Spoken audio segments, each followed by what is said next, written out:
What is up, heathens? Welcome everybody.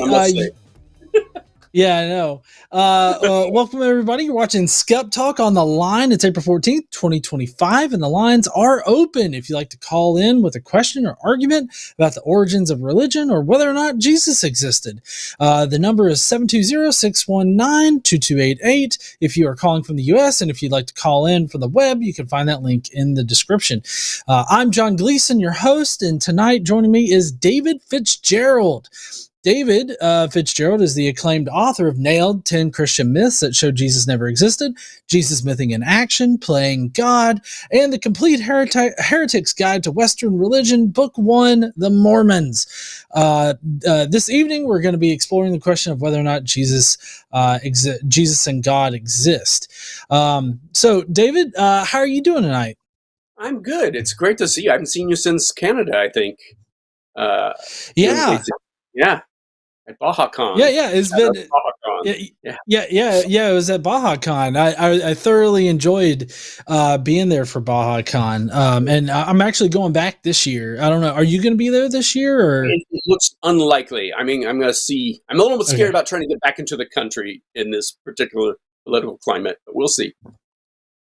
Yeah, it was a bit jarring of an experience, like coming back into the United States from Canada, because like going into Canada, it was such a friendly exchange. Like They just checked our passports. It's like, what are you here for? Oh, that's so cool. And then they just let us go. But like we got this close to getting like strip searched when we got, when we were coming from Canada, going back into the United States. So like it was crazy. We could spend all night talking about crazy passport, custom experiences, but let's get that right over. Let's get it right over. Yeah.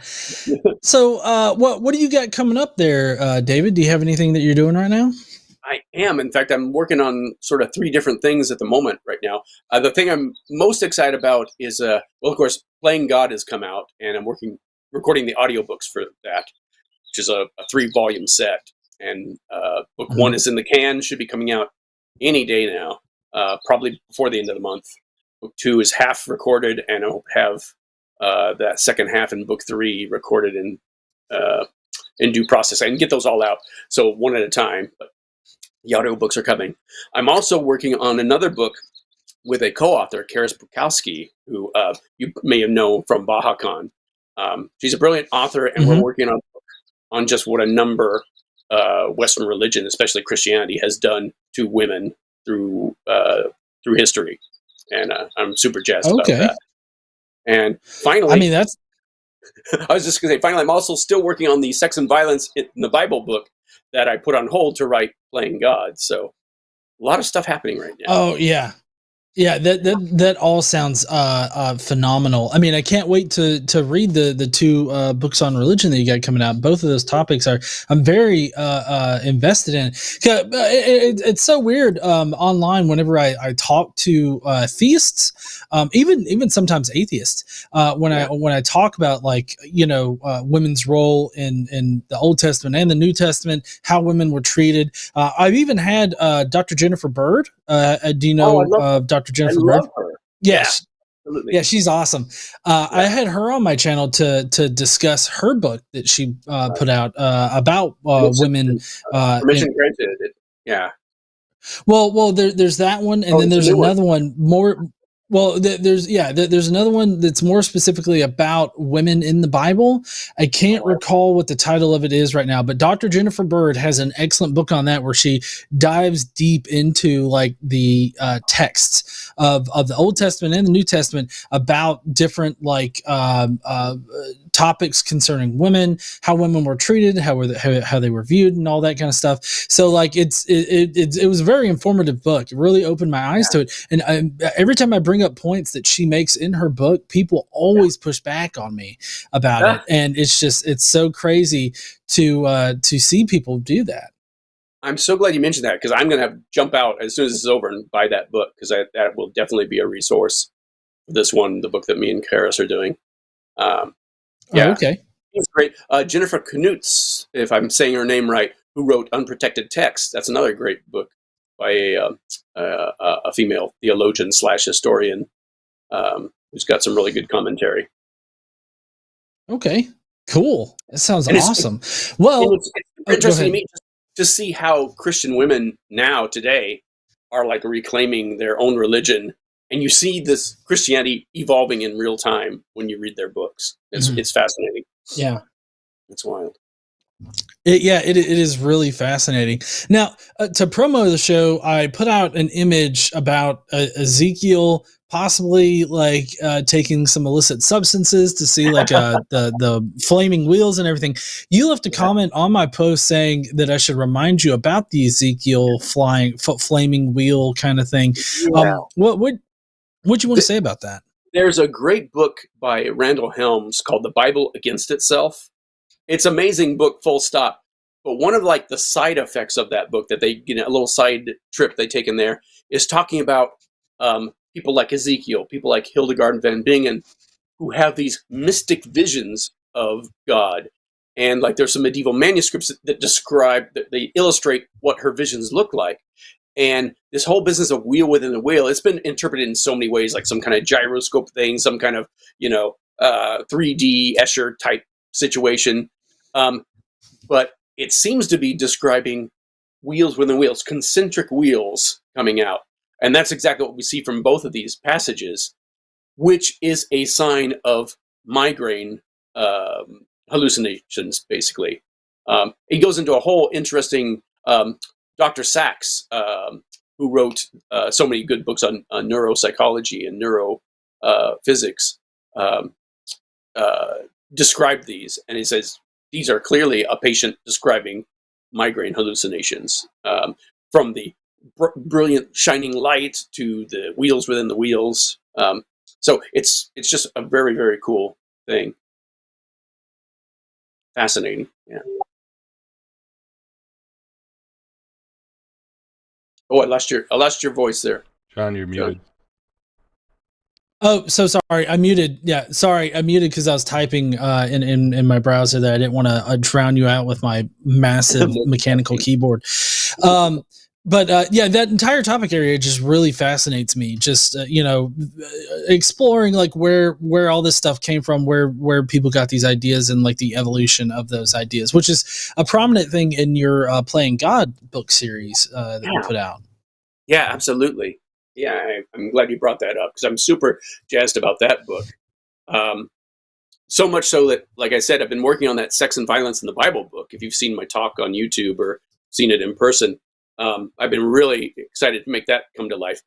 And yet, I had to put on the brakes and put it on the back burner because there's been so many interesting things that have come up in the origins of Judaism, the origins of Islam, and how looking at the biographies of all the religious founder figures of like our top 10 major world religions that we have today, Eastern and Western, they all start to look alike when you start really taking a deep dive into their origins and their evolution, their development.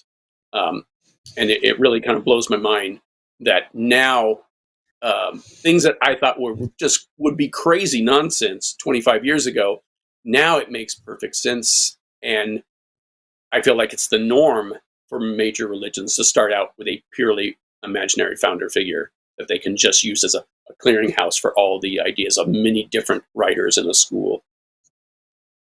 Oh yeah, totally. I mean, I feel like that is the trend amongst religions, and so like to say that your religion deviates from it, kind of without good evidence, strong evidence, I think that you would be making like a special pleading kind of argument for your particular religion. Right. Yeah. Exactly so. Yeah. And again, I always feel the need to say this. As atheists, we don't need these guys to be mythical. We'll be perfectly fine atheists where there was one guy or 100 guys behind the scenes who invented these religions. It won't make reincarnation or the Trinity any more plausible. But that's not what it looks like when we look closer. It looks like, nope, these were never real guys. Yeah, it definitely seems that way, at least. All right, so are you ready to get to the first call, which is actually on our best argument against God, which we can talk about that, how that question is phrased there, but we've got Clay from Orange, highbrow jokes. Something, I don't know. Anyways, I'm not good at that. Hi, Clay. How you doing? I'm good. How are you guys? Good, thanks. Good. So, what question did you want to ask? So my main question was what you guys think is the best argument against God, each of you. Here's one thing about any kind of argument, whether you're talking about Christianity or just religion in general, it feels like there's so many different topics that you can approach the question of, is your religion true? And they all cut through the same way to make the argument that, yeah, it's probably not true. I don't think I could pin it down to just one. And it seems like every person has their own argument that they find more convincing. Like when I talk to people who were like former Christians and former pastors, they don't all seem to have the same, come to atheism through the same route. But it seems like the deeper you go into studying your own religion or anybody else's religion, the less you take any of them seriously, and the more questions and like, if that's true, why does it say this over here? Why does it say that over there? So yeah, there's no one shot fits all, in my humble opinion. What do you think, John? Well, so I guess it really depends on what you mean by God. Here, I normally like to stipulate that as far as like general ideas of God, I remain agnostic about it. So like I don't know whether or not one exists. If you're not really going to give it any kind of definition and you're just talking about some supernatural being or something like that, like if that's what you want to claim, like you're not really giving me much. So like I don't know whether or not any kind of supernatural being exists. We haven't been able to prove it's supernatural or anything like that. So I'm less inclined to believe in anything that would be supernatural. But I guess it kind of just depends on how you define supernatural at that point. And if you want me to specifically tell you why I don't like believe in any gods that are out there, I would just simply say that there's no good evidence that would suggest that one does exist, or at least one exists in a way that we can actively discern that it does exist. So I guess the best argument against specific definitions of God would be that there's just no evidence that supports the conclusion of any one definition. And then for the God question in general, I just simply don't know. So I don't lean one way or the other. I remain an agnostic on a general idea of God. Hey, Clay, if I could turn around, if I could turn around, not in a adversarial sort of way, but what's your favorite argument for God? Maybe we should approach it from that. No problem at all. I guess personally, I think the Kalam cosmological argument, for me personally, I would say is the thing that I find to be most compelling. I'd probably reduce it to that. I remember being a little kid and being 4 years old, and before anything ever actually having been imparted upon me in a significant way, just because of the age I was. I remember contemplating, I see cause and effect all around me. And I also see a universe all around me. Therefore, what caused this, right? And, the follow-up to that, as you guys know, is, well, then who caused God? Who created God? But the interesting thing about Kalam's cosmological argument, though, is it's an inherent, excuse me, sorry, my dog's ringing. If you have something that, if you have time, the origination of time, right, then you're inherently talking about something that would be timeless if it's outside of that system. And so that's why, that's why I don't really think that the follow-up question of who created God is very sensical from my point of view. I would have to Well, I just want to point out that one in I guess your formulation of the cosmological argument, pointing to your specific version of God, you're making a logical leap there, going from the universe has a cause to God is that cause. That's the logical leap that you're making in that assertion. And then second of all, the your problem with the who created God bit is just a special pleading appeal to your God being special and not needing to be created. Right. And so that it seems more like, Yeah, sorry to interrupt you. No, I just to revise that a little bit, I would say it's more of an inherent attribute that would have to exist if time originates, right? So that's the thing that's unique about Kalam's argument. Time, But space, and matter. the thing, it feels like wordplay to me when people say things like that. That which is necessary has to exist, and you can play silly games about like Fred the fire-breathing penguin who created the universe, and it also holds up under Kalam. For me, when I see the universe, and we live in an amazing, horrifying, beautiful universe that's almost beyond our understanding. There doesn't seem, if the creator of that must be infinitely more complex. So it's like, I don't see how you can look at this universe we live in and say, oh, it's way too complex to have just come out of nothing. But the guy who made it, oh yeah, he came out of nothing. That's never, I've never bought that. That's never worked for me.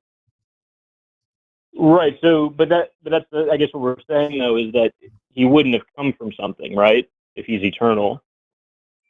But maybe I misunderstood. Well, I mean, we're kind of talking past each other, but it's like I can see that the universe, if you follow Einstein's theory where matter and energy are the same thing and it's neither created nor destroyed, and all the energy and matter in the universe has always existed, that at least mathematically holds up. You don't need anything outside of that to kick off that, if that makes sense. I guess what I'm saying is, go ahead. Sorry, try to maybe explain that another way for me, just so I can help me better understand what you're getting at. Yeah, it's the people who say that God is eternal. First of all, they always insist it's their God and not all the other gods who have ever existed in human history. They don't seem to take an effect that most of them don't even understand that the universe that they're describing that they live in is even more fantastic than they think it is. And yet, when we look at it, there doesn't seem to be the need for anything outside of it to have created it. And if you insist that there was, well then, yeah, it ultimately follows that, well then, if you think the universe is too fantastic to just come out of its own and not always existed, well then whoever created that universe can't just have always existed and be eternal. You can't just say, oh, well, he's eternal. Well, that's great to slap on a label, but that doesn't hold up, in my humble opinion. And if I can just sidestep just a little, my area of expertise is more on just focusing on the religions themselves. So it's like, what God are we talking about? What religion is that? Maybe I have something more to say about that particular religion. And in the case of Christianity, there's lots of things we can say about its origins and its evolution that also tie into our planet's origins and evolution, and the origin and evolution of us as animals and species and primates and humans. So there's just a lot to unpack. Yeah, absolutely. I'm sorry, guys. This conversation's been awesome. My wife came home and is having some health problems, so I actually have to jump. But I would love to be able to hop on the show again at some point here in the future. I wasn't anticipating this little wrench being thrown into things, but I really appreciate the conversation. You guys being respectful, and I hope you guys have an awesome rest of your night. Thank you for calling. And take care of your wife. Yeah. We hope she's well. And feel free to get a hold of me or John anytime, either through this or through Facebook or email. And we'd happy to have more conversations. Yep, absolutely. Definitely. I would love to. Thanks so much. All right. Have a good night. Thanks. All right. Thanks, Clay. Take care. All right, Clay. That was a great call. Yeah, that was a really good call to start out with. Very, very reasonable conversation. I love it. I hope that all of our calls go this way, although I think our next call is not. Before we take the next call, I do have to get out a few things here. So if you like the show here, SkepTalk and all the other shows that The Line produces, you can go to patreon.com/call the line, and you can become a Patreon and help us keep the lights on here at The Line. And that would really help us out. We've also got a number of amazing shows lined up this week. Like tomorrow, we've got Alyssa and Eve on Chewed Gum, and then we've got the Hang Up with Matt Dillahunty and Brian Dalton. Mr. Deity himself is going to be showing up on Wednesday night. And then TACIS, we've got Alexander and Ben. And then on Sunday, there's Matt Dillahunty and Durante Lamar for the early show. And then for the After Dark show, it's Forrest and me. So we'll probably be going a little bit late this coming Sunday night. But that's what we got for this next week. That is a great lineup. Paul Agia is going to be hosting SkepTalk next week. So I'm sure everybody's going to love talking to Paul next week as well. But we also have a Cus I Wanna on Saturday. Oh yeah, and we've got a Cus I Wanna on Saturday. Sorry, I didn't see that there on the schedule, but we've got a Cus I Wanna on Saturday. I believe that's with Forrest and Aaron, if I'm not mistaken. I believe so. They're going to be doing a 6 p.m. Central. It's going to be a sciencey themed show, so definitely tune in on Saturday for that. And then we've also got a podcast. I think that you just go in on YouTube and you say The Line has a podcast, and you'll be able to find it. Jimmy does a lot for the podcast there, so definitely go and check that out. I'm sure that he'd appreciate it. All right, I think that we got all of the announcements there out of the way. You ready to take the next caller? Which the next caller is a doozy. I'll just tell you right now. Ready as it ever going to be. Let's do it. All right. Next up is Alfred from Tickly Xylophones. Is that a real place? Hey there, Alfred. What do you want to ask a question? Do you want to make a statement? How do you want to approach this? I'm sorry, I just came on. I didn't hear what you guys were saying before the. We're just saying hi. We're just saying hi, and how are you doing? Yeah, what's your? Yeah, what you want to talk about? I think the screener put it in. I said that mythicism is a conspiracy theory, which is fine. Okay. No, that's fine. I usually don't like to I'd rather have the caller introduce the topic, and just so that we don't potentially get something wrong or something lost in translation almost. So I usually like to have you in your own words describe it, so that we're not working off of some kind of our understanding of what you want to talk about. Rather, you're telling us what you want to talk about. I understand. Yeah. Okay. So tell me why you think it's a conspiracy theory, Alfred. Well, I'd like to make a slight point before I get to that. Sure. I'd just like to note that I'm a person of color, just like Jesus was. And sorry. Yeah, I'm sorry. Well, I know that. Well, it's just that.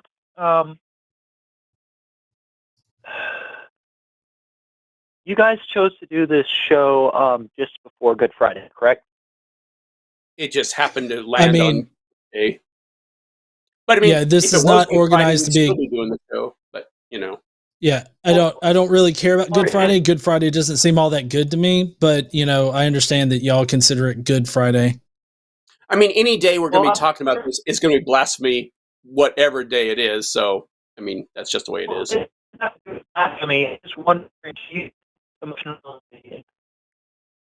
Sorry, Alfred. I don't know. You seem to be going through a bad area or something like that. We couldn't hear you. Can you hear me now? Oh, better. Yes, much better. we got you Thank now. you. Okay. I'm just wondering, like, do you think it's emotionally intelligent to say that a Jewish man of color who was tortured to death in Roman-occupied Palestine? What was the first part of that question? Do we think it's what Really to emotionally intelligent? to do what? Just before Good Friday. Oh, to talk about it? No, to question that he wasn't tortured to death by Roman officials we're not in questioning that he Roman-occupied wasn't. Palestine. We weren't questioning that he wasn't tortured to death. We are questioning whether he existed in the first place. Full stop. And that doesn't seem to be an inherently offensive question to ask. And we would ask it anyway. Yeah, it really doesn't matter what day we're asking it there, Alfred. Also, this is coming off like you're giving very persecution fetish on this. Like this is not a thing directed against you or anything like that. We're primarily concerned with what the evidence shows about the religion of Christianity and whether or not its supposed founder actually existed. This isn't a personal dig at you or any particular Christian out there. I don't know why you have to make it like about emotional intelligence or anything like that.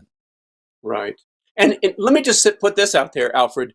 If I thought that there had been a real Hebrew person of color, Aramaic speaking, in the first century Judah, I have no problem with that. The question is, did this person exist? Was he the Son of God? Even I thought he was a real person, we would still be fair to talk about the religion that sprung up around him, whether we're talking about a real person who historically existed or one who didn't. So the emotional... well, sure, I'm just saying... The emotional edge you're putting on it... What's that? I'm just saying if you deny he existed, you must deny that he was tortured to death. Yes, is that exactly fair? Right. Right. That's exactly right. And that is true. That is true. All right. Okay. Oh, is that it? Are we done? Oh. Well, you asked me why I think mythicism is a conspiracy theory. Yes, right. So I know I probably can't convince you that Jesus existed, because when you're dealing with history, there's nothing that can be said with certainty about the past. Oh, hang on. No, let's right now. Let's stop that. There's a big difference between historical certainty and what's probable and what's improbable, and with things that are just false and clearly unhistorical. And I don't know what you mean by historical. Well, you're claiming that there's a historical person, in this case, Jesus, who was a person of color, a Hebrew in the Roman Empire in the first century, who was crucified. These are all historical claims. What is our evidence for those claims? We can look into that. We can look when those were written, who wrote them, do they hold up to historical, is what they're describing historically plausible in the first place? And we can do that for anybody, not just Jesus, not just religious figures. We can do that for any historical person or event that you like. And we can ask, what lines of evidence do we have to believe it? Who's making this claim? What's their bias? Do we have anything else they wrote? Is their subject, did he write something? Did we have any physical evidence for him? Do we have any textual evidence outside this cult for him? There's all kinds of lines that we can approach this from. Sure, and I would say that, like people say, the only evidence we have attesting to Jesus is the New Testament, as if that's one thing. It's a library. It's different streams of tradition. I don't think it's just from one. Well, so right. So we're not saying that the Bible is only one book written by one author or anything like that. We do recognize the different authors, but I believe that both David and I are in agreement about this, that there's only one actual reference in the New Testament, and that would be Paul's work. And Paul never actually states that he met Jesus before his death. He only mentions having a revelatory experience of the risen Jesus after he supposedly died. He spoke to his brother. he talked to someone who claims to be the brother of the Lord, which seems to be a sect title. And we can talk about all that. But if he really thought that was his brother, why does just a few verses later he describe all the Jerusalem church leaders as fake Christians that he never doesn't submit to for a moment? He talks about these guys like he hates them. In Galatians, he actually talks and brags about how he met Peter face to face and confronted him. If he thinks these guys are the friends and family of Jesus, he certainly doesn't show it. Okay. So, and again, and for more discussion, I mean, I've got 8 books on the subject, and I would invite you to look at any of those and take a look at the arguments presented there. And again, if I thought there really was just a guy named Jesus, just a merely mortal guy named Jesus, I would have to go out and write a book about that, because knowing what I know from just the research I've done over the last 25 years, I don't even see how there could be a guy who was just, a mere mortal that got accidentally deified by his believers. I don't even see how that could be the case. Sure. Although I think you guys took issue with my claim that nothing can be said with certainty about the past. Do you doubt that? Well, I mean, I just don't want to overstate that, because there's levels of certainty, and there's provisional certainty, yes. and it all kind of depends on how strong the evidence is and what kinds of evidence we are talking about. Yeah. So if I can give you an example there, Alfred, typically a lot of people like to point to Alexander the Great. That's one particular figure of the past that people regularly like to compare Jesus to. We have a lot of different lines of evidence that point to the conclusion that Alexander the Great existed. Not only do we have coins minted in his visage, we've got events from the past that seem to have only happened because Alexander the Great actually existed. There's different economic events and things of that nature, wartime events and everything like that happened. There's just brute historical facts that could not happen unless Alexander had done what is attributed to him, like the founding of the city of Alexandria, et cetera, et cetera, et cetera. All these things. And then go ahead, David. I was just going to say, in the case of Jesus, and to explain early Christianity, all we have to explain it is the belief of people preaching this person. That's all we need. And that's all we get, really. And the way they were preaching about Jesus before the Gospels were written, before those 4 Gospels were written, seems very different in hindsight than the way they preached Jesus after those 4 Gospels were written. And there's lots more we could say about that, too. Yeah. I was also, sorry, Alfred. Conspiracy territory. No. How are we getting into conspiracy territory?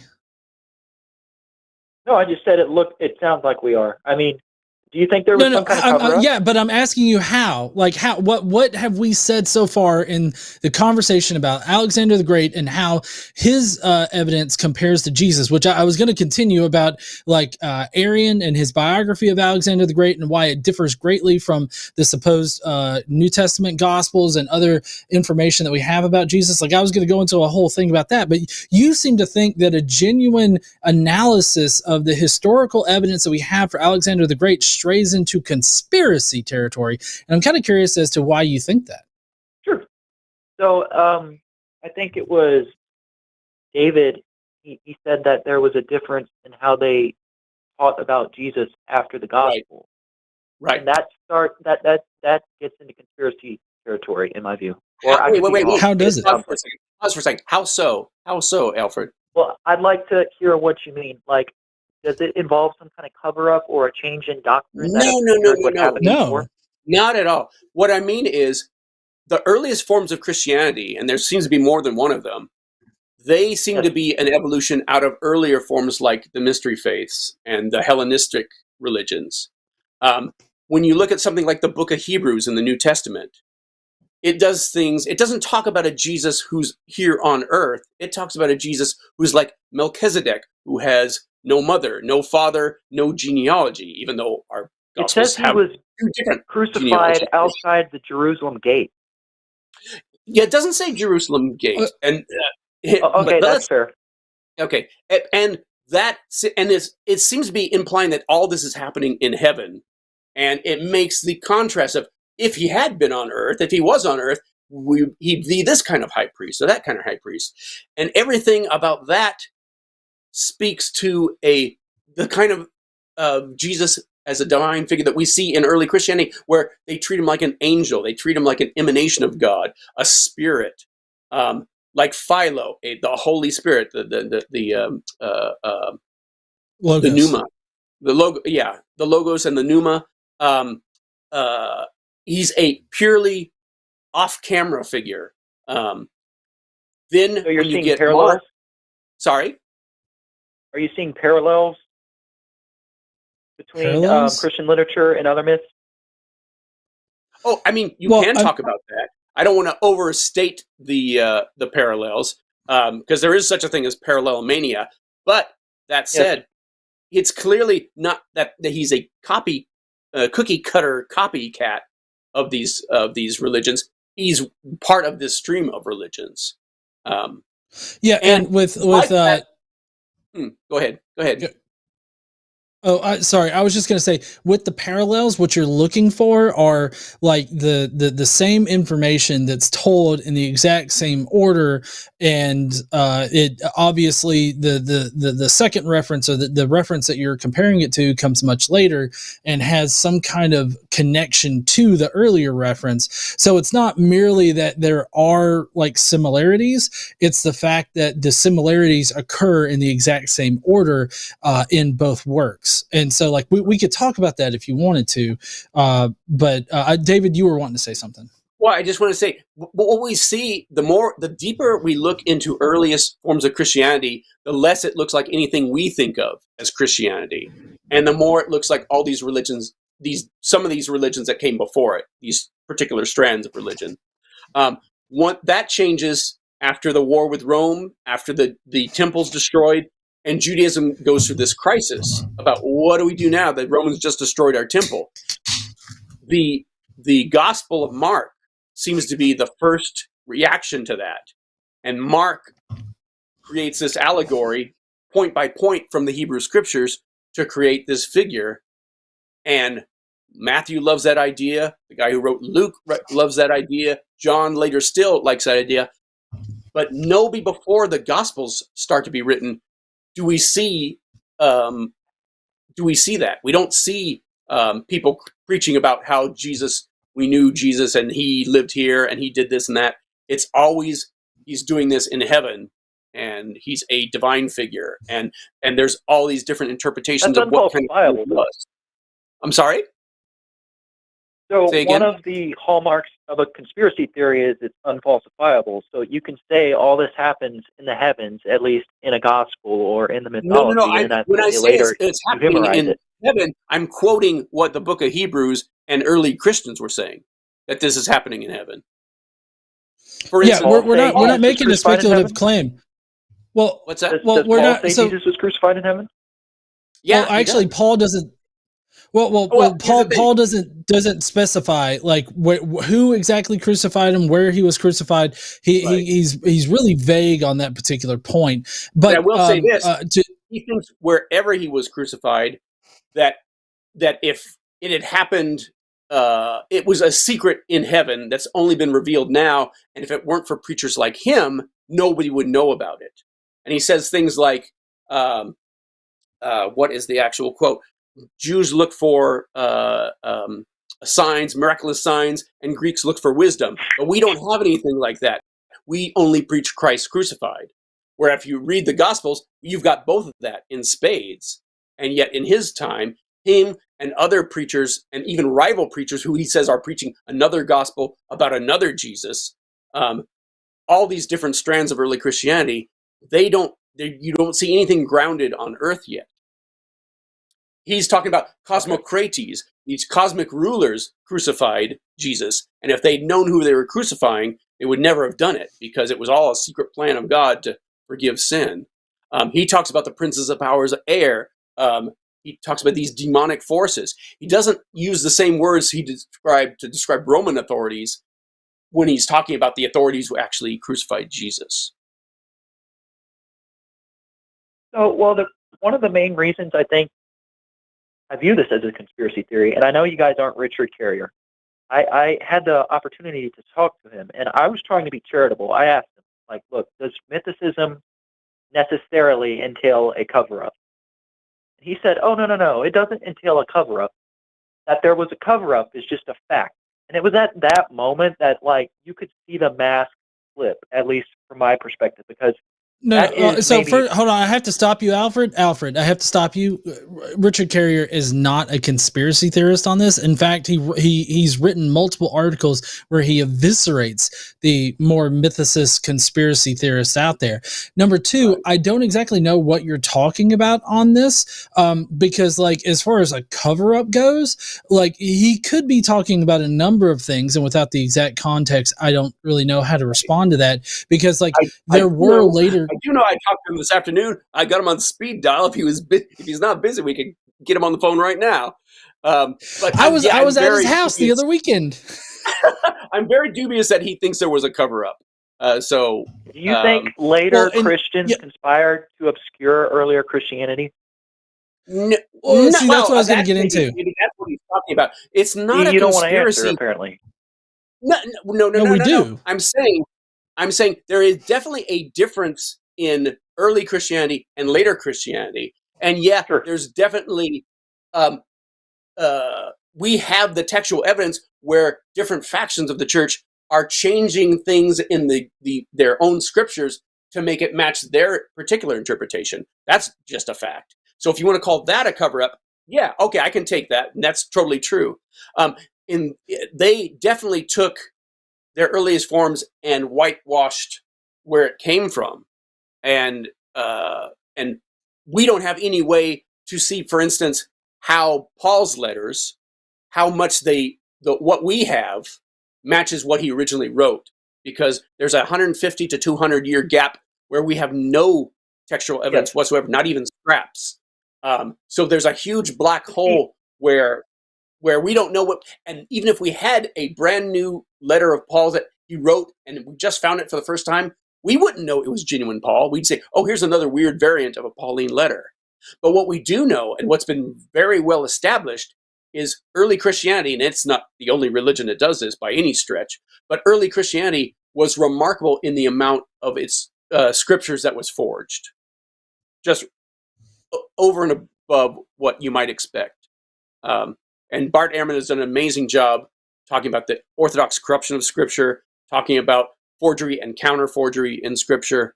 The list just goes on and on. If you want to call that a cover-up, I would be willing to call that a cover-up, sure. But it's not a cover-up in the same way you're thinking about, in the earliest. You seem to be thinking that there was a real Jesus, and people didn't like that, so they pretended it didn't happen. And that's not what we're talking about at all. No, would you repeat that? I'm sorry. Okay, tell me if I'm wrong about this, but it seems like you're saying that there was a real Jesus, and some later Christians didn't like that, so they pretended there wasn't one, and atheists like us have sort of picked up on that idea, and that's your conspiracy theory. No. I'm saying that the mythicists tend to. It's the exact opposite. That it seems, and this is a generalized picture, that Christianity started as these mythic cults, and then later Christians obscured that mythic root. Sorry? Oh, mythic. Gotcha. Sorry, I didn't catch one of your words, but now I think I got it now.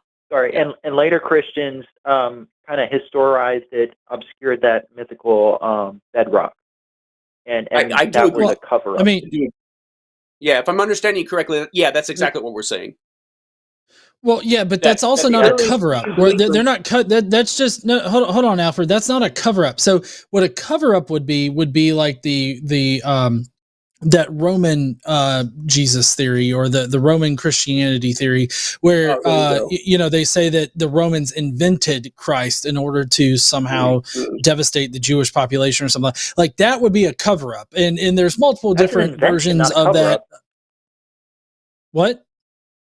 That's an invention, not a cover-up. Okay, tomato. I've watched this documentary. Here's what you're saying. Right. You're saying what what we're saying is that it's not how to put this. When you call it a conspiracy theory, the image that we get on this end of the conversation is that you're saying that some cabal set out to deliberately mask the origins of Christianity, or they invented a fake Christ, or that we're saying that they invented a fake Christ, or that you're saying that you're thinking that we're thinking that there was a cover-up to disguise the real Jesus. Is any of that sounding right to what you're thinking about us? The first one more so, and I don't think you guys see it as a totally centralized conspiracy theory. I mean, Christianity wasn't centralized, right? It would have taken Absolutely a real. Okay. It would be a very weird thing so Alfred, if there was some puppet master controlling it all. It doesn't. We don't see any evidence of that. It's just Christians being Christians. It's religious writers being religious writers. Yeah, Alfred, I'm just kind of curious. Do you believe in the other mystery faiths, like the other mystery cults, during the first century and prior to it? Like, do you think that those are real too? I haven't really looked into it. I have no problem with it. I would definitely suggest maybe reading up on what mystery cults were in the first century and prior to the first century, because we're essentially saying about Christianity what everybody already knows about mystery cults, in that the savior figure at the center of these mystery cults were never real people, but myths were developed out of existing beliefs where they were syncretized together in order to produce a new belief and for people to believe in that. So like what we're just saying that the exact same process that happened to other faiths like Persian religions and Egyptian religions. Yeah. Right. I see this same origin and development pattern happening over all our major world religions, East and West. That pattern is that it starts with a purely 100% imaginary founder figure, and all the stories about this founder figure are always once upon a time stories that take place. Oh, this happened a couple generations ago. This happened just a few years ago, or it happened hundreds of years ago, but it never happens contemporaneously. We don't have any contemporary evidence for most of these figures, almost all these figures. And when we do, so if I may, it's something like... sorry, go ahead. If I may, I just wanted to direct your viewers to a video by Randall Rouser. It's Why Jesus Mythicism is a Conspiracy Theory. And he lists out these 7 hallmarks of conspiracy theories. And in my mind, hear him. He says Let's hear him. Meets all... Sorry? Let's hear them. Sure. The 7. So the first is a cabal, a secret society, and I guess no. If you define it, that's not what we're claiming. So no. Yeah, absolutely not. We're not saying that. Go ahead. If I may list the other 6, it'll take about 20 seconds tops. Okay, and then we. No, hold on. Okay. But that's kind of a gish gallop. Can we please take them one at a time? So the first one was there's a secret cabal. That's not what we're saying. What's the second one? It'll take 20 seconds. You've got all day to go. No, but you see, we can't address you can't just throw a whole bunch of shit at us and expect us to remember every single point. What's the problem in us handling them one? John. Let them list them, and then let's go one by one. Okay. Yeah, that was okay. So the 6, illusory pattern perception, unfalsifiability. What does he mean by that? Sorry, wait, what does he mean by that? An unfalsifiability? No. What was illusionary pattern? What was it? Illusory pattern perception. I don't know what that means. What does he mean by that? Parallelomania. I think he's talking about parallelomania. Okay. Is he talking about that, or is he talking about like mass hallucinations? Okay.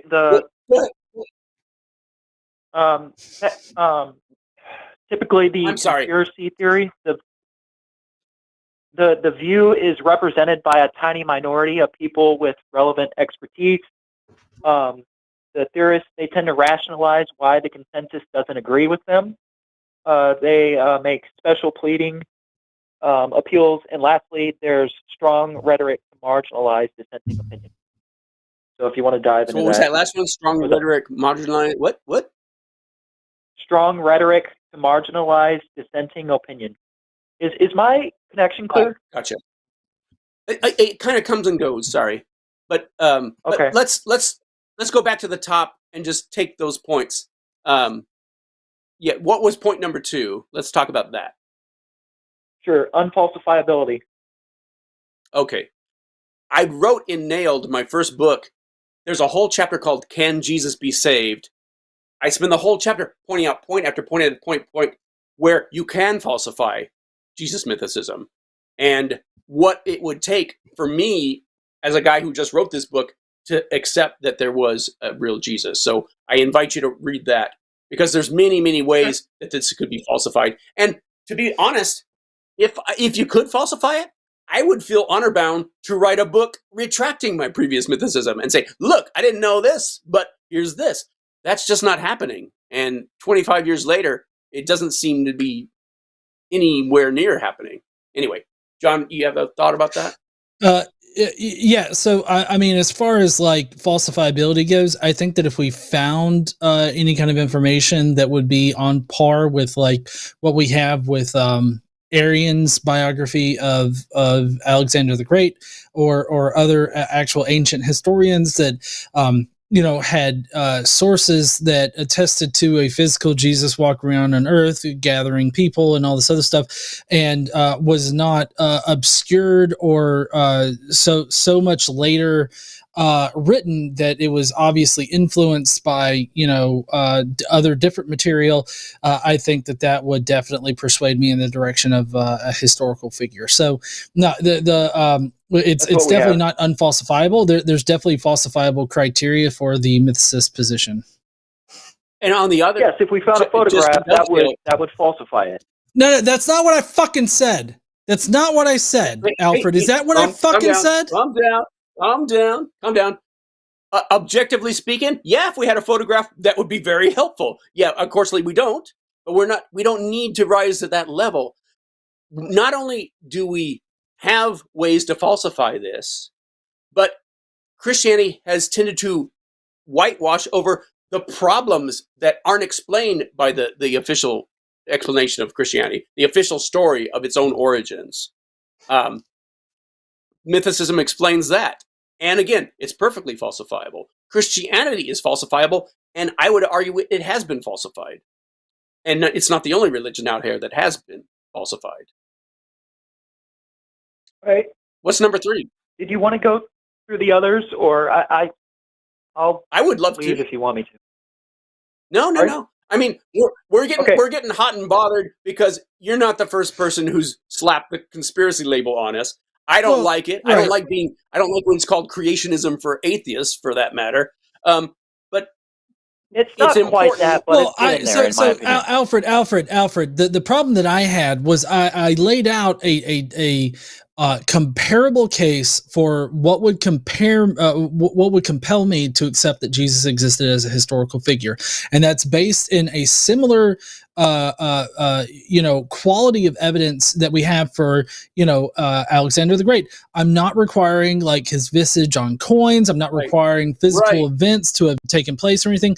I compared it to a biography, which is what a lot of apologists claim the Gospels are, a biography about Alexander the Great written by Arrian that was written 500 years after Alexander the Great died. But the difference is that Arrian wrote about the sources that he used, to include firsthand eyewitnesses, generals, enemies, and all that kind of stuff. He even goes into great detail about what he or what sources he uses or he prefers to use when his sources disagree and there are contradictions. So like we have this intense discussion by Arrian on his source material that he points to. We don't have access to them now, but he had access to them because he was a Roman biographer, a Roman historian at the time, so he had access to them. So that's my criteria, which is the same criteria that other historians use. So when you after I explain that to you, and you immediately come back with, "Oh, so we don't have a photograph, therefore you won't believe," that is just not fucking listening to the words that are coming out of my goddamn mouth. And I would just really appreciate it if you would accurately represent what I'm telling you. And I'm not disagreeing with John in the least little bit, but let's take the focus back on Jesus. For instance, if we treated Jesus like any other, let's compare Jesus and Paul, for example, because there's people out there who said Paul never existed. But we have good reasons for thinking. Sure. Well, I was about to make a great point, but go ahead. Okay. Well, I mean, Mr. Gleason, you expect some of the authors to go into detail about their source material. I think we're fortunate to have the first four verses of Luke. He kind of gets into it, but to ask for a discussion of their source material. Alfred, name the sources that Luke used.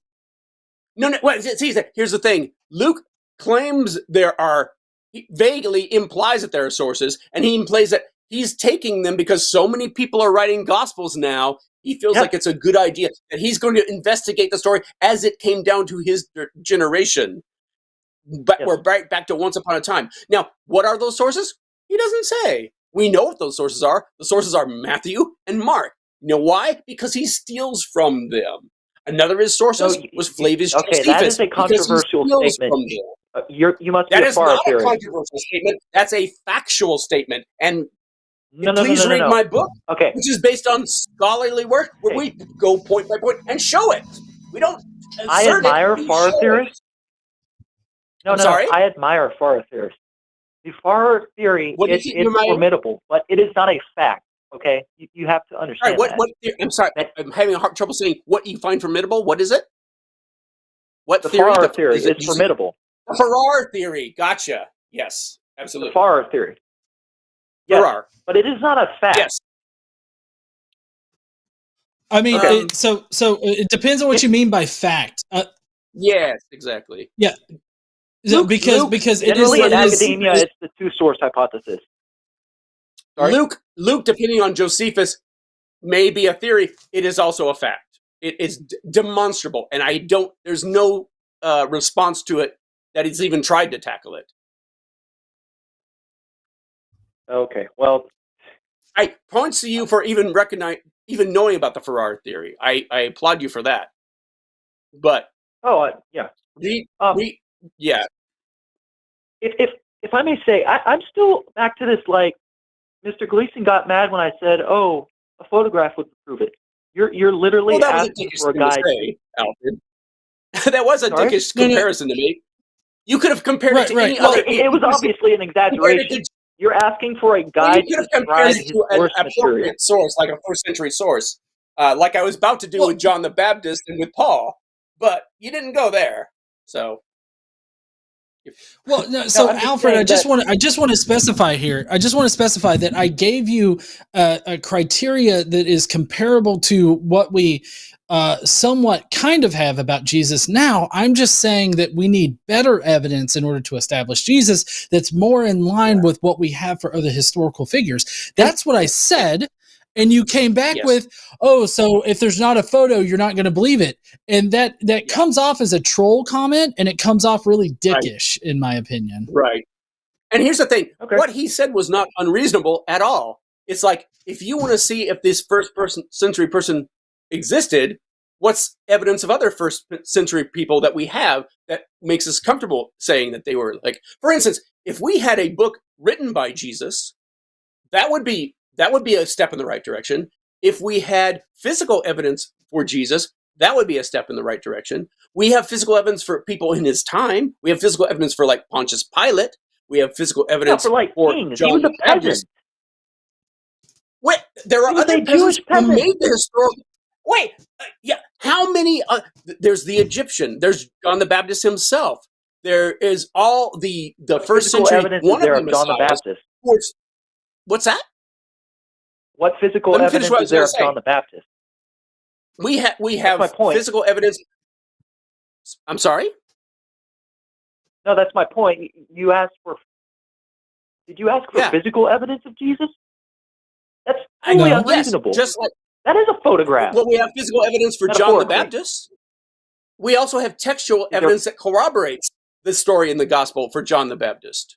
We don't have anything like what that about for physical? Jesus. Is there any physical evidence? There's carvings of the Baptist cult that John the Baptist followers have done. Now, does that mean there was a real John the Baptist? When does that date to? No, but this is the question. Does that mean there was a John the Baptist? I say no, because those are clearly coming from later times, not from the cult. If you tried to say there was no such thing as a John the Baptist cult, I would point to that as evidence. Well, no, clearly there was, because those guys carved that. But was there a real John the Baptist? I could see him being mythical, but whether he was mythical or not, if I had to bet between Jesus or John the Baptist, my money would be on John the Baptist, because we don't have a lot better evidence for John the Baptist than Jesus, but we have a little better evidence for John the Baptist than Jesus. And we can talk about that too, if you like. We have better evidence that Paul existed than that he did not exist. And part of what complicates that is that there's more than one Paul. There's the Paul in Luke, which is clearly made up by Luke, and has nothing to do with what Paul tells us in his letters. There's the Paul of his letters, and then there's the doctored Pauls of his letters, and then the forged letters of Paul. But we have good reason to think that Paul existed in some form or another, even if all our information about him is compromised by the fact that it was forged in his name, or it was taken from earlier writings and mashed up by later redactors and later editors. But you would have a real hard time convincing me that that no Paul existed. With Jesus, we don't have any of that. We have every reason to think that he's a mythological creation. And again, I've got 8 books out there that talk about those reasons why. And anyway, yeah. If I may get and they're to all the next, falsifiable. And they're all falsifiable as well. Yeah, go ahead. So the next one is generally conspiracy theorists. Their views are represented by a tiny minority of people with relevant expertise. Did that come in? Well, yeah. That came in, but that's just an appeal to like popularity or an appeal it's actually to. Not. There's a distinction. Okay, tell me what this distinction is. Sure. Well, so generally, this is established that when you want advice on something, if you want to get informed opinion, that you consult people who know what they're talking about. Like if you have cancer and like 99 out of 100 say, hey, take chemo, and you have one guy who's saying, no, eat this, goonji berry, really go with it. Like that guy. Okay. Yeah. If we go with that, Alfred, if we go with that, then we should be Christian. Like, I mean, because in this particular field, in the field of like early Jesus studies, early Christianity studies, the majority of scholars that are working on these types of things are going to be Christians that affirm that Jesus physically resurrected from the dead as a historical fact. That's what they're saying. I don't know if that's true. That is true. No, it is true. Are you saying? Here's the thing you can do. You can say, okay, that's the religious scholars, but what do the secular scholars say? And what's their consensus? And when you start asking that, and what is the consensus, what Jesus really was, and what kind of person he was, what can we know about him, that consensus starts falling apart very quickly. That's true. And what they can agree on is that he was a Jewish man and he was crucified. They can agree on that. That's what they can agree on. Yeah, that's a pretty low bar, because that's just a rehash of what our sources, our only sources, say about him. Not even our best sources or our most reliable sources. Our only sources. Yeah, but you can't even grant that. Here's the thing. Just like atheism, mythicism is always going to be a minority position in this. For secular scholars, there is no consensus on who or what Jesus was. And all they can do is agree on the very basic things, but they don't even agree on that. There is a growing consensus that among secular scholars that what we know about Jesus is we don't have enough information to know anything to say certainty about him. We've got scholars who say, oh no, well, we can agree that he was a boy. We can agree that he was a Jew. We can agree that there were people who worshipped him. The bar shrinks more and more when you try to find any solid evidence for that. We're not talking about, inject ivermectin, inject bleach. Don't worry about what the American Medical Association says. We're talking about serious challenges to an existing paradigm. And that's very different from just this David and Goliath caricature that it's always been. We're always going to be pariahs. That may never change, but the evidence still remains, and it's unanswered by Christianity, and it's unanswered by secular historicists. I do want to revisit real quick there, Alfred, this idea that you think that New Testament studies is primarily populated by people that don't think that Jesus resurrected from the dead. Like, is that what you truly think? Do you think that New Testament studies is full of scholars? He seems to think they're all in agreement. And I think he thinks they're all in agreement more than they are in agreement. Right. Well, no, but he said earlier that he doesn't believe that the majority of New Testament scholars think that as a historical fact, Jesus resurrected from the dead, which would seem to imply that a majority of New Testament scholars don't believe that, so that, somehow, I don't know, it seems like a persecution fetish thing again. But tell me, Alfred, what's your opinion? Do you think that New Testament scholarship is full of people that think that Jesus resurrecting from the dead as a historical fact is not true? Like, do you think that that's what New Testament studies is primarily full of? Okay, I'll just note that you used strong rhetoric to marginalize a dissenting opinion. That is a hallmark of a conspiracy theory, so thank you for that. When you say strong rhetoric, there's a difference between rhetoric and facts. Fetishizing persecution. Fetishizing persecution. That's not strong rhetoric. Are you seriously claiming persecution right now? Oh my God! No, I don't know, David. I'm done with the conversation. No. I think he's saying that we're. I think you're saying that we do that. Yeah, we're in a minority opinion. Full stop. There's no other judgment than that. I'm sorry. My point was that he used strong rhetoric to marginalize dissenting opinion, and he used what was the strong rhetoric? Persecution. I asked a fucking question, Alfred. What was the strong rhetoric? Fetishizing persecution. No. Oh my God. What was the strong rhetoric I used? I told you, fetishizing persecution. Oh you know what? Here's the thing. I think we're about as close to a consensus between our two sides here as we're going to get tonight. Yeah. Okay. Anyways, Alfred, I don't know, David, are you done with the conversation? I'm kind of done with the conversation. No, it seems I'm not. But we're both sides are getting very easily triggered. And when you start saying things like, "Oh, we're crying persecuted," we're not crying persecuted. We are a minority, and we always will be. Well, no. So we have reasons for what we're saying. David, I think he's saying that me claiming that he's persecuted, or him seeing persecution everywhere, that's apparently the harmful kind of rhetoric that conspiracy theorists lay against, I guess, other people that are outside of the belief. You also rationalize why the consensus doesn't agree with you. That's another hallmark. Well, you there's a difference between explaining and rationalizing. If that wasn't a fact, I mean, you're welcome to believe whatever you want to believe. But if you have evidence for it, let's see it. We have evidence, and we've put it out there. I'm not seeing any addressing of the evidence we take. And here's another thing. There's lots of so-called Jesus mythicists that we are not on board with at all. Jesus myth theory is not a single thing.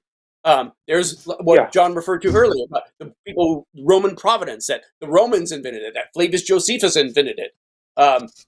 Those are crackpot theories that do not hold up, and mythicists like us have debunked them. just as much as we debunk historicist claims that don't hold up. That's a little different. This is a way of boosting your credibility. Oh, no, it's a big conspiracy against us. The big mean consensus is against us. No, we've never said that. I'll give you an example of that. Bart Ehrman, when he was debating Robert Price, who actually is both of them are qualified scholars with reverend, degrees in the field. He said, "You mythicists are always, if you see something you don't like, you claim it's an interpolation in the scriptures." And Robert Price rightly pointed out, no, excuse me, we didn't point out that those are interpolations. That's recognized as interpolations. We didn't have anything to do with it. But it's funny, they all support mythicism. Those are all true things. Those are all facts. Okay. Anyway, if you want to call us conspiracy theory, that's fine. But just keep in mind that the official story of Christianity does not hold water the more you look into it, and I invite you to look into it. And you know what? And we can play this game with any other religion out there you want. Don't think we're just picking on Christianity. And again, if I thought there was even a chance that there was a real Jesus out there, I would feel honor-bound to write about that, because I've been talking about Jesus being a myth for over a quarter century now. And Is it just I've got a lot to say. That, we're on an atheist channel. Is it just a coincidence that over 90% of the mythicists are militant anti-theists? Do you think that's a coincidence? Well, I don't think that fucking matters. Do you think? Yeah. Do you think? What do you think is weird about that?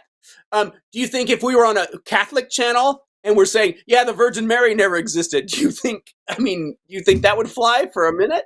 Of course, this is where we're all atheists. I don't know any mythicists. Well, no, actually, I was going to say I do know a couple mythicists that are Christians. Thomas Brody is a Catholic. Yeah, there are a few, and he thinks God exists, but he didn't think Jesus exists. You're kind of shooting yourself in the foot right there. I don't know what we've said tonight.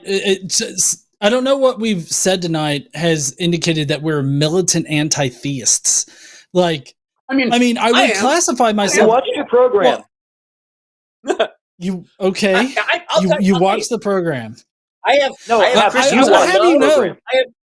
No. I have Christians I love, but I am a militant anti-theist. I am a big old atheist. I make no bones about it. Doesn't mean I don't love people. Doesn't mean I love Christians. Doesn't mean I don't love people of many religions. But that name calling is meaningless. It's completely meaningless. Sure. I would just say that's even strong rhetoric that is meaningless. It's just another way to easily dismiss it. Okay. So Friedrich Nietzsche he's my second favorite writer probably, and he went scorched earth on, the idea of God. He's 50 tears up, basically. And he knew Jesus existed. And how did he know that? I would love to know how Nietzsche knew that. I would know what his reasons were for saying that. He had no reasons at all. I don't think he investigated the possibility of a historical Jesus at all, because the idea... I'm sure it occurred. Well, I'm sure it definitely occurred in the 2nd century and the 3rd century, when we have critics of Christianity saying, this sounds a lot like when we have Christian church fathers like Firmicus Maternus and Justin Martyr admitting as much, that these are just we're saying the same things about our Jesus as you say about other sons of gods.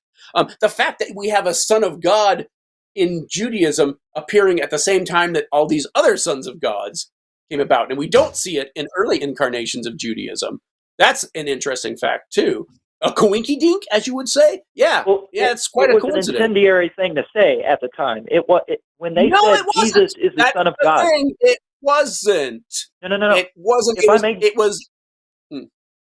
It was incendiary, because when they said Jesus was Son of God, the subtext was Jesus, not Caesar, is the Son of God. You realize that, right? I know that there were lots of sons of gods being promoted at that time. Yes. both in and Romulus was the son of God. I was going to say, Mm-hmm. and you don't see that in the Old Testament. You don't see that in earlier forms of Judaism. You only see that when that idea started percolating through the Hellenistic world. That's in Genesis 5 or 6, sons of God, I believe. You know when Genesis was written? Do you? I don't think anyone really knows. It was redacted in the 600s. That is also untrue. And you really need to read my books. Honestly, I'm not bragging on myself because it's not my ideas, but the scholarship is out there. Alfred, we know when Genesis was written now. Yeah. You keep saying things that are the old paradigm. Catch up to what scholars are saying now. Tell your guy who think wrote of the documentary theory. Catch up. The GAPD. I'm just curious. I missed all that. Say again. Sorry, what do you think of the documentary hypothesis, the JPDE? Read Russell Demerkin's Berosus in Genesis, Manetho in Exodus, and he will give a good breakdown on how, yes, these are all different sources, but that does not mean they were written in different times. He gives a very good argument that those are different sources that were incorporated into what we call the Pentateuch and the Septuagint. Well, thanks, guys, for taking my call. I appreciate it. Well, and honestly, for as heated and feisty as it got, we appreciate your call, too. Thank you, David. So I thank you, too. Take care. All right. Thanks, Alfred. We'll see you later. Does he call a lot? Has he called before? I don't know if he's called before. Okay. He has regular calls. Oh, he has? Well, good. Okay. Good for him. That means he's listening to this. Maybe he'll learn something. All right. Well, so we do prioritize theists here on SkepTalk. So we are going to get to our next theist. So the atheist that's on the line, just hold on for one quick second. We're going to get to our next theist, and then we'll get to you there. So next we're going to be going to Mark from Florida. What's up there, Mark? How you doing? Am I gonna get on or? I cannot hear Mark, can you turn us down back there? We're getting an echo. It sounds like you're in the water. Okay. John and David, how you doing? Much better. Much better. Thanks, Mark. Yeah, that was a painful call to listen to. Not you two, Alfred. Yeah. Well, talk to us, Mark. What's up? What do you make of all this? Well, I was just it has nothing to do with that, but I've been watching this. Are you familiar with Tovia Singer, the rabbi? Is a YouTube channel. I'm sorry. What was the first name? Zacharias? No, Tovia Singer. He's a Jewish rabbi. Is a YouTube. I was going to say the name does ring a bell. I'm more familiar with like Philip Siegel, but no. Anyway, what's his popular deal? YouTube channel, but he essentially blows up Christianity because he comes from a rabbi, Jewish perspective. Gotcha. I wanted to see if you guys were familiar, but he makes some really great arguments about how the resurrection story couldn't have happened. One of them was being Jewish tradition. The three women visited him 3 days after he died and was put in the tomb. He says that would never happen. They anoint the body when it dies. They wouldn't go back 3 days later. And he says that kind of blows the whole thing right out of the water there. It's just kind of funny that Christians aren't aware of these things. Right. But Jewish scholars are the ones who like totally took the whole his trial, his execution, and the whole Barabbas thing. It's like they point out, this is clearly an allegory for Yom Kippur, and they point out all the ways like, that's not how trials work. You couldn't have the high priest be the prosecuting attorney because we don't even have prosecuting attorneys in Jewish law. They're just mistake after mistake. It's like, well, why didn't they just put him in jail until the weekend was over? It's like they get it wrong. Whoever Mark in quotes, who wrote that gospel, He clearly wasn't a Jew. He clearly wasn't living in Palestine or Jerusalem, because he makes mistake after mistake after mistake. And for the most part, Correct. Luke, when he writes his Gospels, he repeats those mistakes.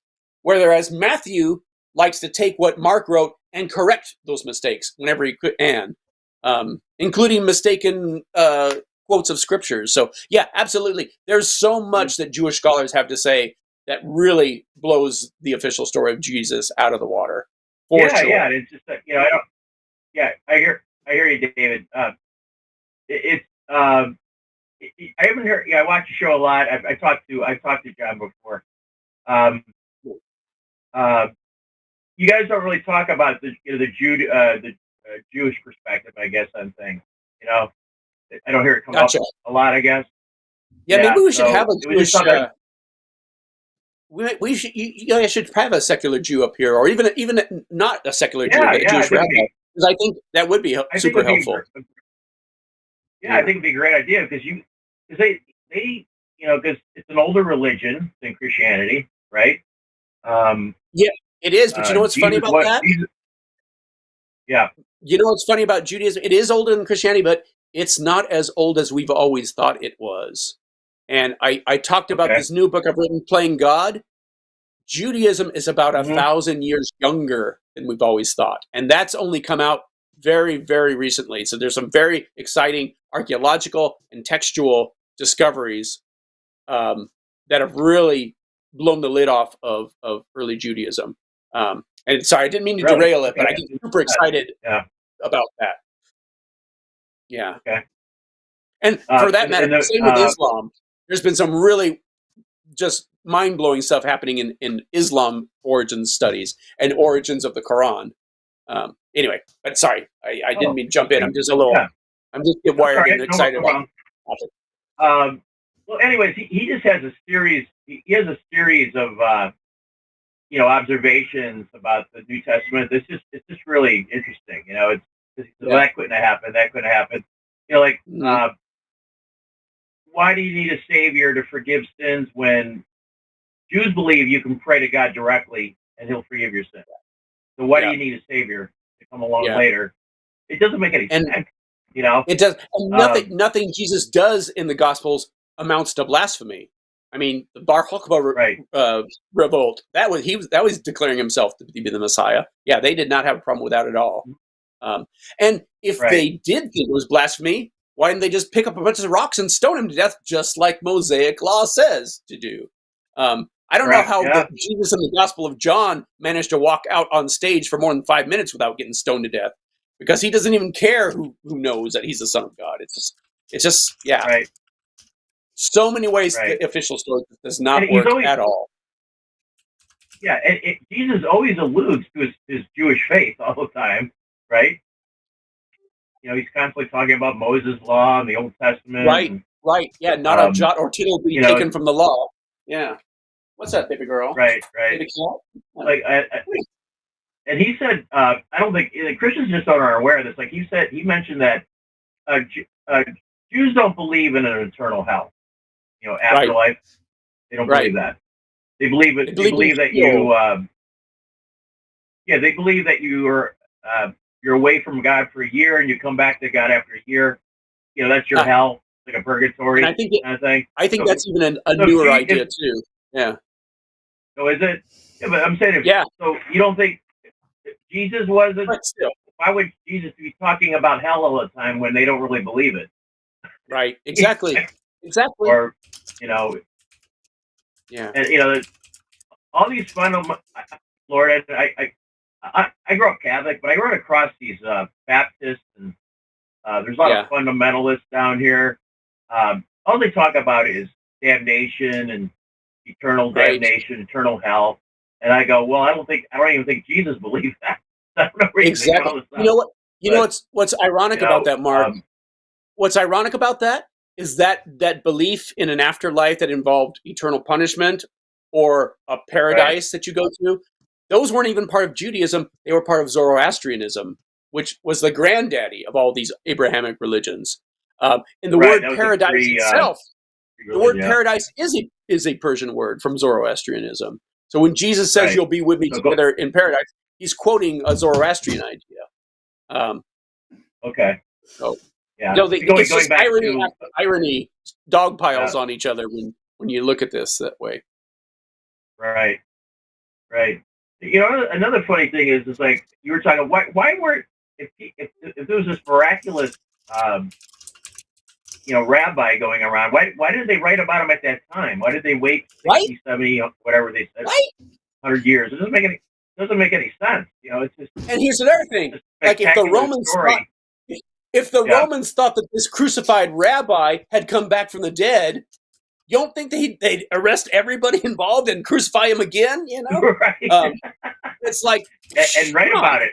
Right? I mean, what's funny in the New Testament when they describe Paul going on, or Peter, maybe it's Peter or Paul, but they go on trial because they're preaching this guy who just got crucified and rose from the dead. And what do the Romans say? They said, "Oh, we got to look at this," and they say, "It's some Jew thing. I don't know what they're talking about. Some crucified sage. They don't know what the hell they're talking about." It's like, ugh. Don't get me started. Yeah. Well, I went to 12 years. I went to mass, like twice a week. When you grow up Catholic, you go to mass. You go to a Catholic school, you go to mass during school. And I was always, even when I was a kid, I was kind of skeptical, like makes sense. Good on you. Good on you. I believed it way into my 20s, and it's like, I feel like such a chump in hindsight now. Yeah, well, when you start digging down, like, obviously you've been researching this for a long time, but it just starts falling apart. It doesn't make, there's so many holes in it that don't make any sense. And I was trying to tell Alfred that earlier. It doesn't matter what direction you come from, you start jumping into holes, and finding plot holes in the story. Yeah, for sure.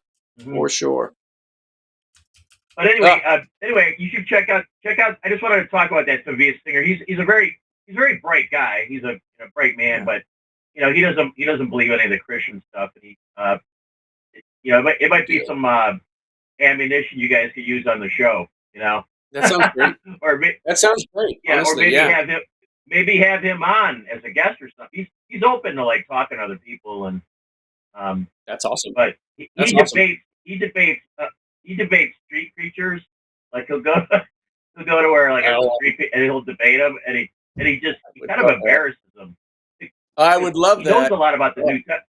He knows a lot about the New Testament. You know what I mean? Yeah. He studies the New Testament because he wants to expose it. You know what I mean? But anyway, that's all I had, guys. Mark, as we all heard from the last caller, Alfred, that's just a conspiracy theory because he's part of a minority group that is so small that he may have relevant degrees, but it really doesn't mean fucking shit. Okay. And his strong rhetoric is what puts me off. It's like, yeah. Thank you, Mark. That was a great call. I was gonna say, like, from my listening to him, that was a very painful listening to him talk. I don't know why you guys talked for as long as you did, but here's the thing, though. Your show. Here's the thing. I mean, it was painful, but it was a learning experience too. It gave us and it's like, of course, we're not going to agree on everything. He and I, me and John, there's things we disagree about. Sure, me and Richard Carrier, there's things we disagree about. But in general, get, it's good to wrestle with these things, even if it's not to change his mind, it's to change other people's minds. Or just put it out there.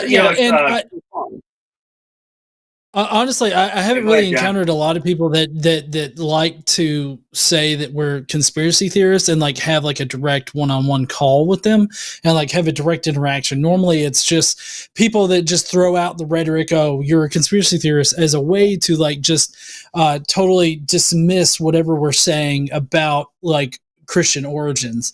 And so like I definitely like directly interacting with people that think that it's a conspiracy theory because I feel like that gives me a chance to prove that it's not. But like I felt like Alfred just was trying to gish gallop, and then like anytime we had an explanation for him that to explain why, this isn't that, he seemed to just fall back on his apologetic roots and everything. So I don't know. It was a frustrating call for sure. For sure, it was frustrating. But it's good to take calls like that, because we may not reach the Alfred, but we're reaching to all the Alfred-like people out there who are saying, hey, yeah, that doesn't add up, And again, this guy, Alfred, he at least knew, he missaid it, but the Farrar hypothesis, the fact that he knew that thing was a thing means that he's been looking into this, or at least listening to Christians who've been, it's like, if he keeps going through that, he may wind up on the other side. You never know.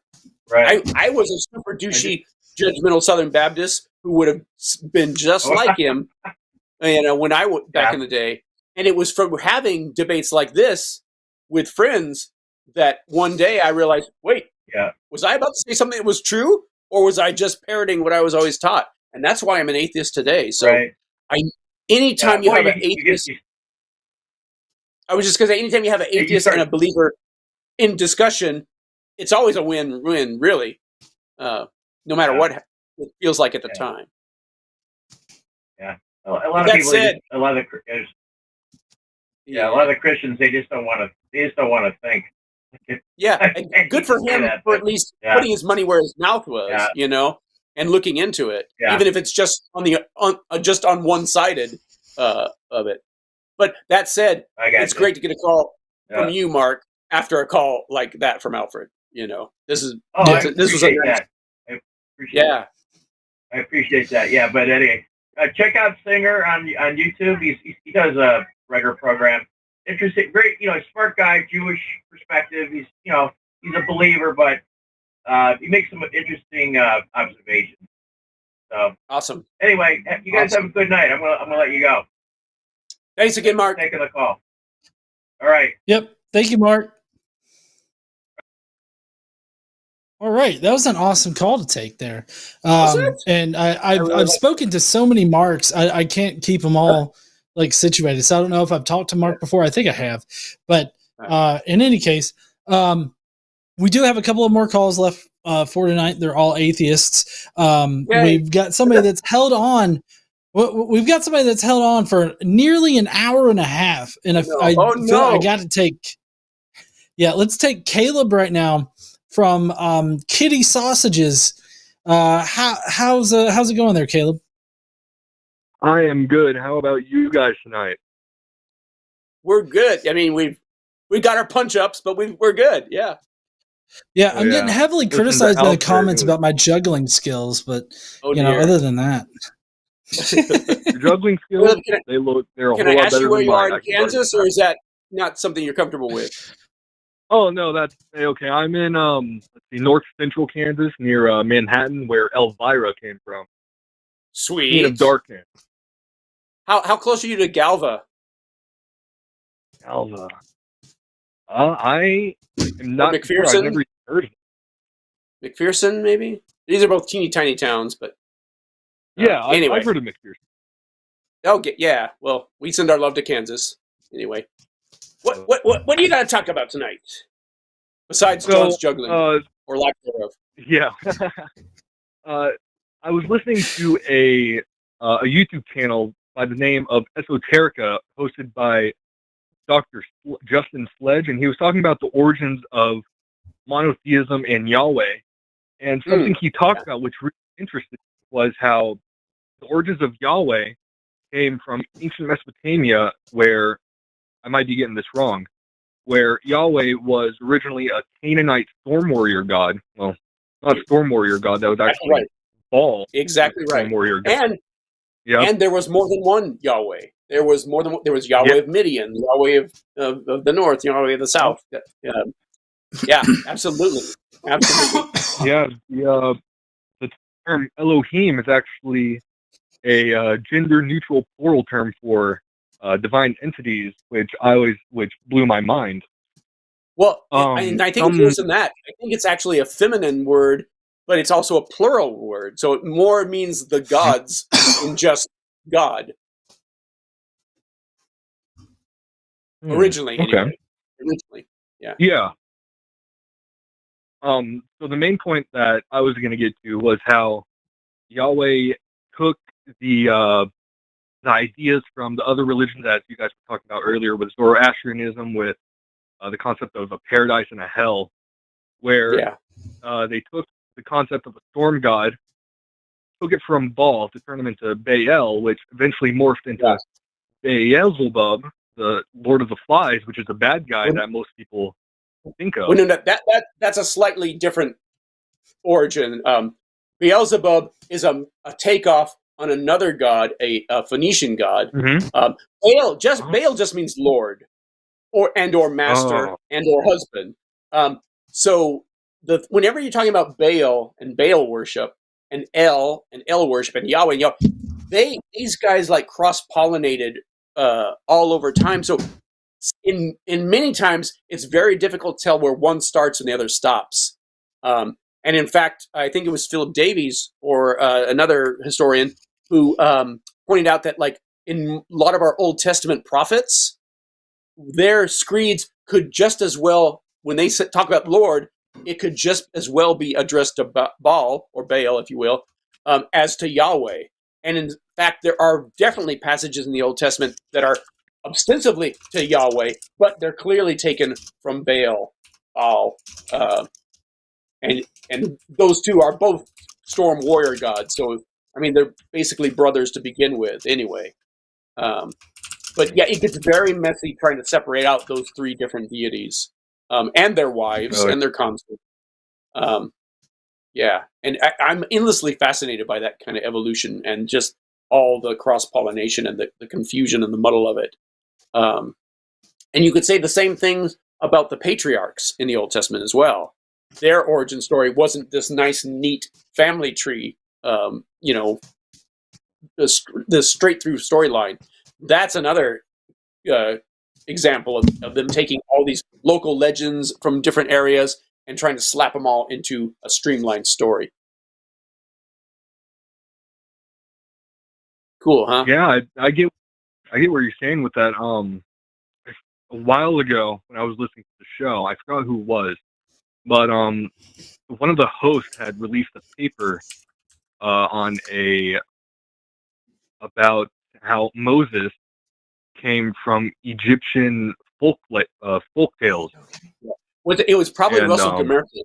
It was probably Russell Gamerkin, and yeah, he's written an amazing book called Berosus in Genesis, Manetho in Exodus, where he not only tells us where the Moses story came from, but he talks about the three books that came before him, and that our Moses clearly came as a reaction to these earlier stories. And all this was happening around the year 272 or 273 BCE. And we don't get the earliest incarnation of Moses, any Moses, not our Moses, but the earliest Moses version of this story was in the 4th century BCE. So it's like, this is 1,000 years or more after when Moses was supposed to have existed. And yet we have no evidence that anybody ever knew about Moses or mentioned Moses until centuries and centuries and centuries, not in the monarch period, not in Babylon exile, but all the way into Hellenistic times. That's when these stories came together. It's wild. It's wild stuff. Oh yeah, it's mind-blowing and really cool stuff. Would you mind telling me that book again so I can write it Almost down? done with my Rockstar. Yeah, it's by Russell Gamerkin, who I'm sure John's had on the show before. Is that right? I got permission. Anyway, and the book is called... Sorry, I was talking to KC. Who were you asking about? About Russell Gamerkin. Has he been on the show? I don't think so. I haven't heard of him yet. He's good. He's good stuff. Though he does have, he's got a throat problem now. He's got polyps or something where it's very difficult for him to talk. But he's definitely well worth reading. And I talk about him in my book, Playing God. I discuss a lot of the things he brings up, especially about Moses and early Judaism. His book is called Berosus in Genesis, Manetho in Exodus. And it's really a game changer, a total game changer. And if you can't get a hold of his book, my book, Playing God, will give you a good introduction to all that. And he's also writing other books right now about the influence of Plato on Judaism. For instance, the idea of the 12 tribes, we don't see that idea until way later, and it seems to come straight into Judaism through Plato, through the Book of Laws from Plato. Yeah, it's wild. Wow, I didn't know that about Plato. And 12 Yeah, tribes, this is all but I new did stuff. know. Yeah, absolutely. This is all groundbreaking, cutting edge stuff. And at the same time that he was coming up with these demonstrations, saying, "Look at this, look at this, look at this. We've always thought this, but in fact, it's this." At the same time, he's doing all that just from the textual readings. Jonathan Adler, this archaeologist in Tel Aviv, recently just blew up a storm in Jerusalem when he said that, look, archaeologically, this historical reappraisal, we don't have any evidence for Judaism's most basic practices until the 2nd or 3rd century BCE, which dovetails exactly with the timeline Gamerkin is theorizing.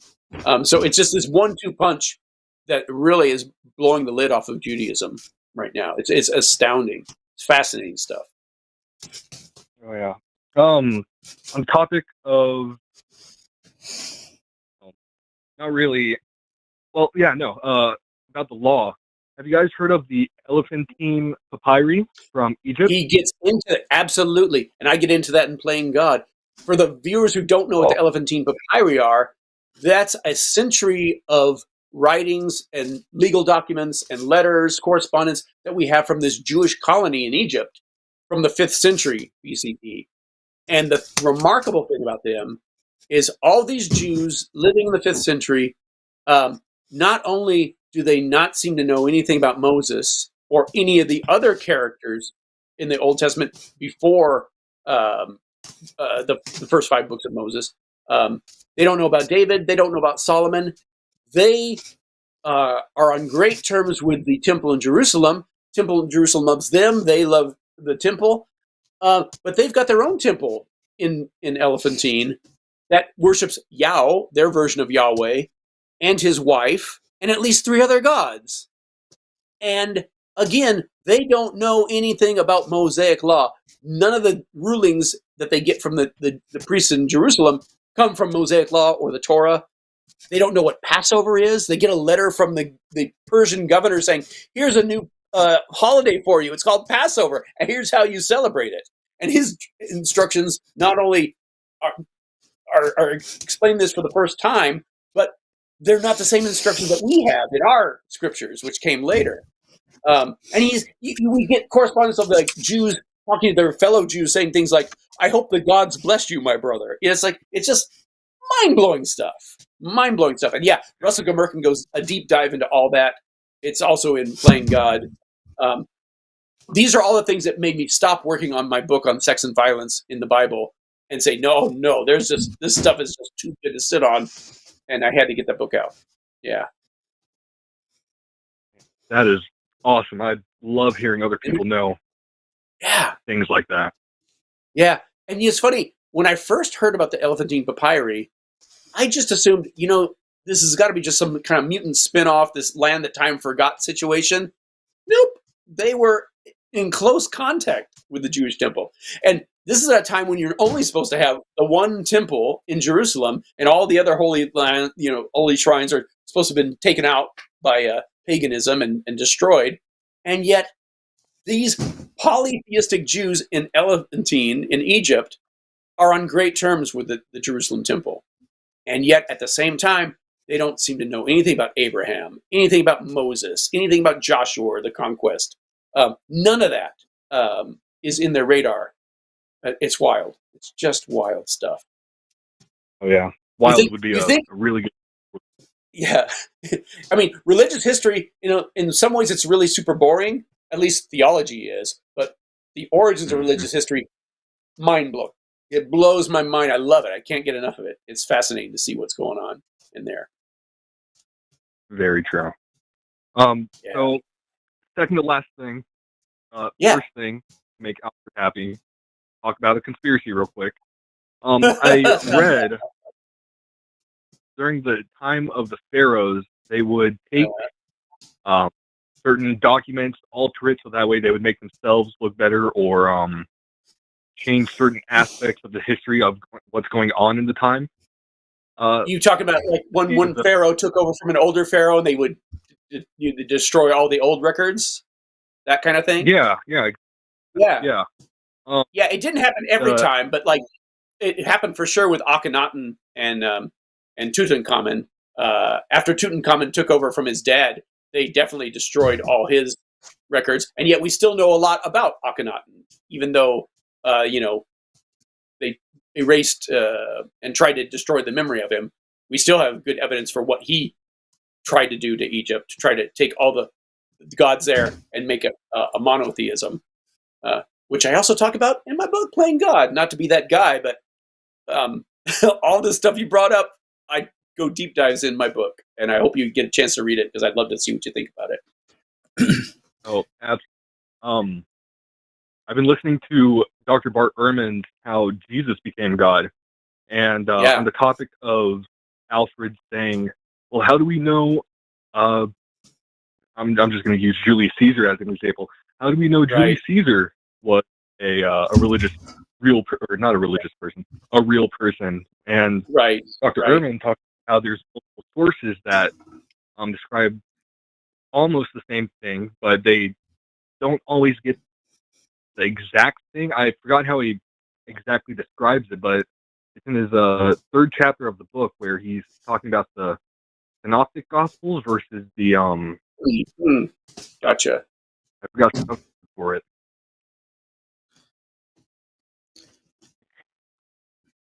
I forgot the word.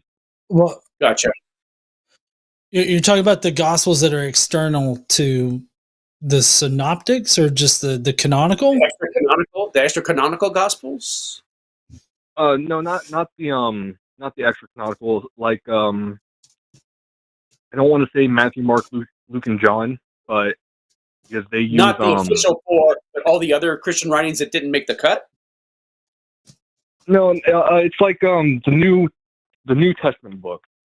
Like, hold on, I got to open it up. Oh, like the epistles and the letters of Paul and everybody else in Revelation. Yeah.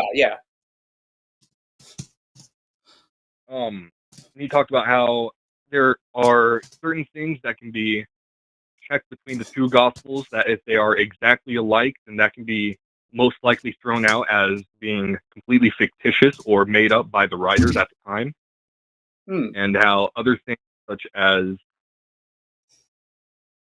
he used the example of Jesus coming from Nazarene, because Nazarene was a really small town, and Christian Hitchens made that point too. It's like, why are they saying Bethlehem if everybody knew he was from Nazareth? And the short answer to that is the guy that wrote the Gospel of Mark had his reasons for making it Nazareth, just like the guy who wrote the Gospel of Bethlehem had his reasons for making it Bethlehem. Each of these scriptural, these even evangelicals were keying it off different prophecies that they wanted to follow. And when you had just one gospel, if you have only one watch, you always know what time it is. When you have two watches, you're never sure. It was that situation. They had to make up reasons for that. But none of those reasons had to do with it being the real reason, that there was a real Jesus behind all that. These are all allegories that were taken from scriptural, from Jewish scripture. And that made that figure. One final question, and this is the last one. Sure, no worries. These have been great questions, so yeah. What other books would you recommend for someone who wants to get into the scholarly, non-theistic side of religion, who wants to look more into how the organized religion was formed, how everything came to be, the laws, such as like people aren't allowed to eat pigs because pigs can carry diseases, can eat everything, destroying an environment, while the clove-toothed cud eaters mainly stick to grass. I think Francesca Stravakopoulou does a pretty good job on some of those issues. Jonathan Adler does a good job about specifically the Jewish rituals where they seem to be coming from. I mean, again, I feel like a big promo whore for saying so, but I think you'd really love my book, Playing God, because it talks about the evolution of all the world religions and then does a deep dive into all the major religions and their founder figures. And it touches on a lot of that stuff. John, do you have more you recommend? Richard Carrier's book on the historicity of Jesus is a great one if you want to focus in on that. So Carrier also has a Not the Impossible Faith that kind of delves into like early Christianity and how Christianity could easily develop out of existing like Jewish ideas and everything. Yeah. I can't think of. I've got so many books in my library. I can't think of them all off the top of my head. Bart Ehrman has a number of good books on this area. I would stay away from the Did Jesus Exist book, but I think that pretty much every other book that he's written has been, pretty much a banger as far as like the scholarship on it and everything like that. It's like for the Did Jesus Exist book, he just sort of took a siesta and he didn't exactly. Yeah. Yeah. And you know what? We didn't hate it because we expected that he would agree with us. But mythicists like us, we thought it would at least be the best argument for historicity. And it wasn't even that. It wasn't even that. And it's really interesting to see how in his book Sense, you can see him backing away from some of the things that he just assumes are rock solid facts in Did Jesus Exist. You see him backing away from that and realizing that some of the stuff that he was counting on are not as solid as he thought they were. Philip Davies, there's an online article you can find. Look for his review of Bart Ehrman's Did Jesus Exist? And this is a historian. He's an Old Testament historian, New Testament historian. He thinks there was a Jesus. He says, sure, yeah, there was probably a Jesus. But here's the thing. The idea that there was not a Jesus is not a crazy idea at all. And surely in any other field of history, it would not even be controversial to like weigh what he called like the slender reed of his historicity to see if it holds up. That wouldn't even be controversial in any other field of history. That whole article he wrote is well worth reading, and I could not agree with it more. Philip Davies' review of Did Jesus Exist? It's from the Bible and Interpretation website. And I'm sure as soon as you hang up, we're going to think of 9 million other good books about this because there's so many good books out there. But I agree with John that just about every single thing Bart Ehrman has ever written is as good a mythicist book as anything else, and supports mythicism at least as well or better than his idea that Jesus was just another failed apocalyptic prophet. There's nothing implausible about that, nothing impossible about that. It just doesn't seem like when the closer we look that that's what happened. And I think that's an important note to make too. We don't think there's anything crazy about thinking there was a real Jesus, because sure, why not? But it's when you look for what's our evidence for Jesus and what does our evidence say about Jesus. Once you start pulling at that thread, as I said, and nailed, pretty soon you have no sweater. And all these red flags start popping up.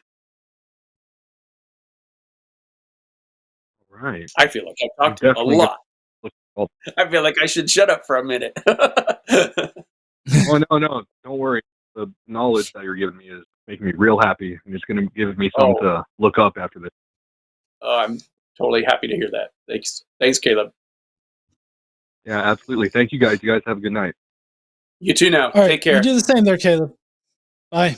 Yep, you too, John. And good luck with the juggling. Yeah.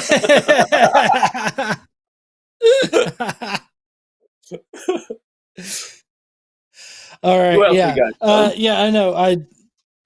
Huh? Who else we got? Okay. So we've got Tony from Australia, who's our last caller. He's an atheist too, but he's also not. Yeah, it's pretty late or early, either one over there. But Tony is not convinced of the mythicist position, and so Tony seems to be asking: would Jewish authorities not have attacked the fictionality of Jesus had there not been some historical basis for his existence? So, Tony, do you maybe want to clarify or add anything to like what our show notes have? Well, sure. First of all, it's a pleasure to meet you both, and thank you for taking my call. Absolutely. Tony, what time is it over there? It's 11 a.m. Oh, okay, fair enough. I thought it was like 4 in the morning or something. Okay, fair enough. Nope.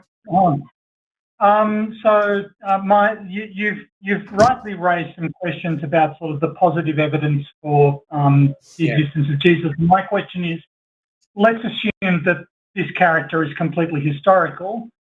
Would there not have been some responses from Jewish authorities? Jewish civilization at that stage was highly literate. They had records. Let's suppose that this guy didn't exist. Wouldn't they have been able to turn around and say, look, this never happened. Nothing even remotely like it ever happened. And here's the thing. Here's the thing. We don't see any evidence that they were doing that. We see the gospel saying things like, oh, well, the Jews just made up this thing, and they tell them that to this day, that, his followers. But everything we see are reactions to what Christians were preaching. We don't see anything, for instance, we don't see anything from the Romans saying, well, yeah, we crucified this guy, but he was really bad. We see all the Jewish responses we see in like medieval writings and like Byzantine era writings. They are all clearly reacting to what the Christians are preaching. And the closest we get to anything like that is from a Christian writer, his dialogue against Trypho, where he makes up this Jewish character who gives all the Jewish arguments that Christians were facing. And what he has that character say was, well, you Christians clearly invented this guy, because if he had been here, we would know about it. And yet you've made up this figure for yourselves, and for his sake, you're perishing, And that's an interesting... Sorry, I didn't mean to interrupt.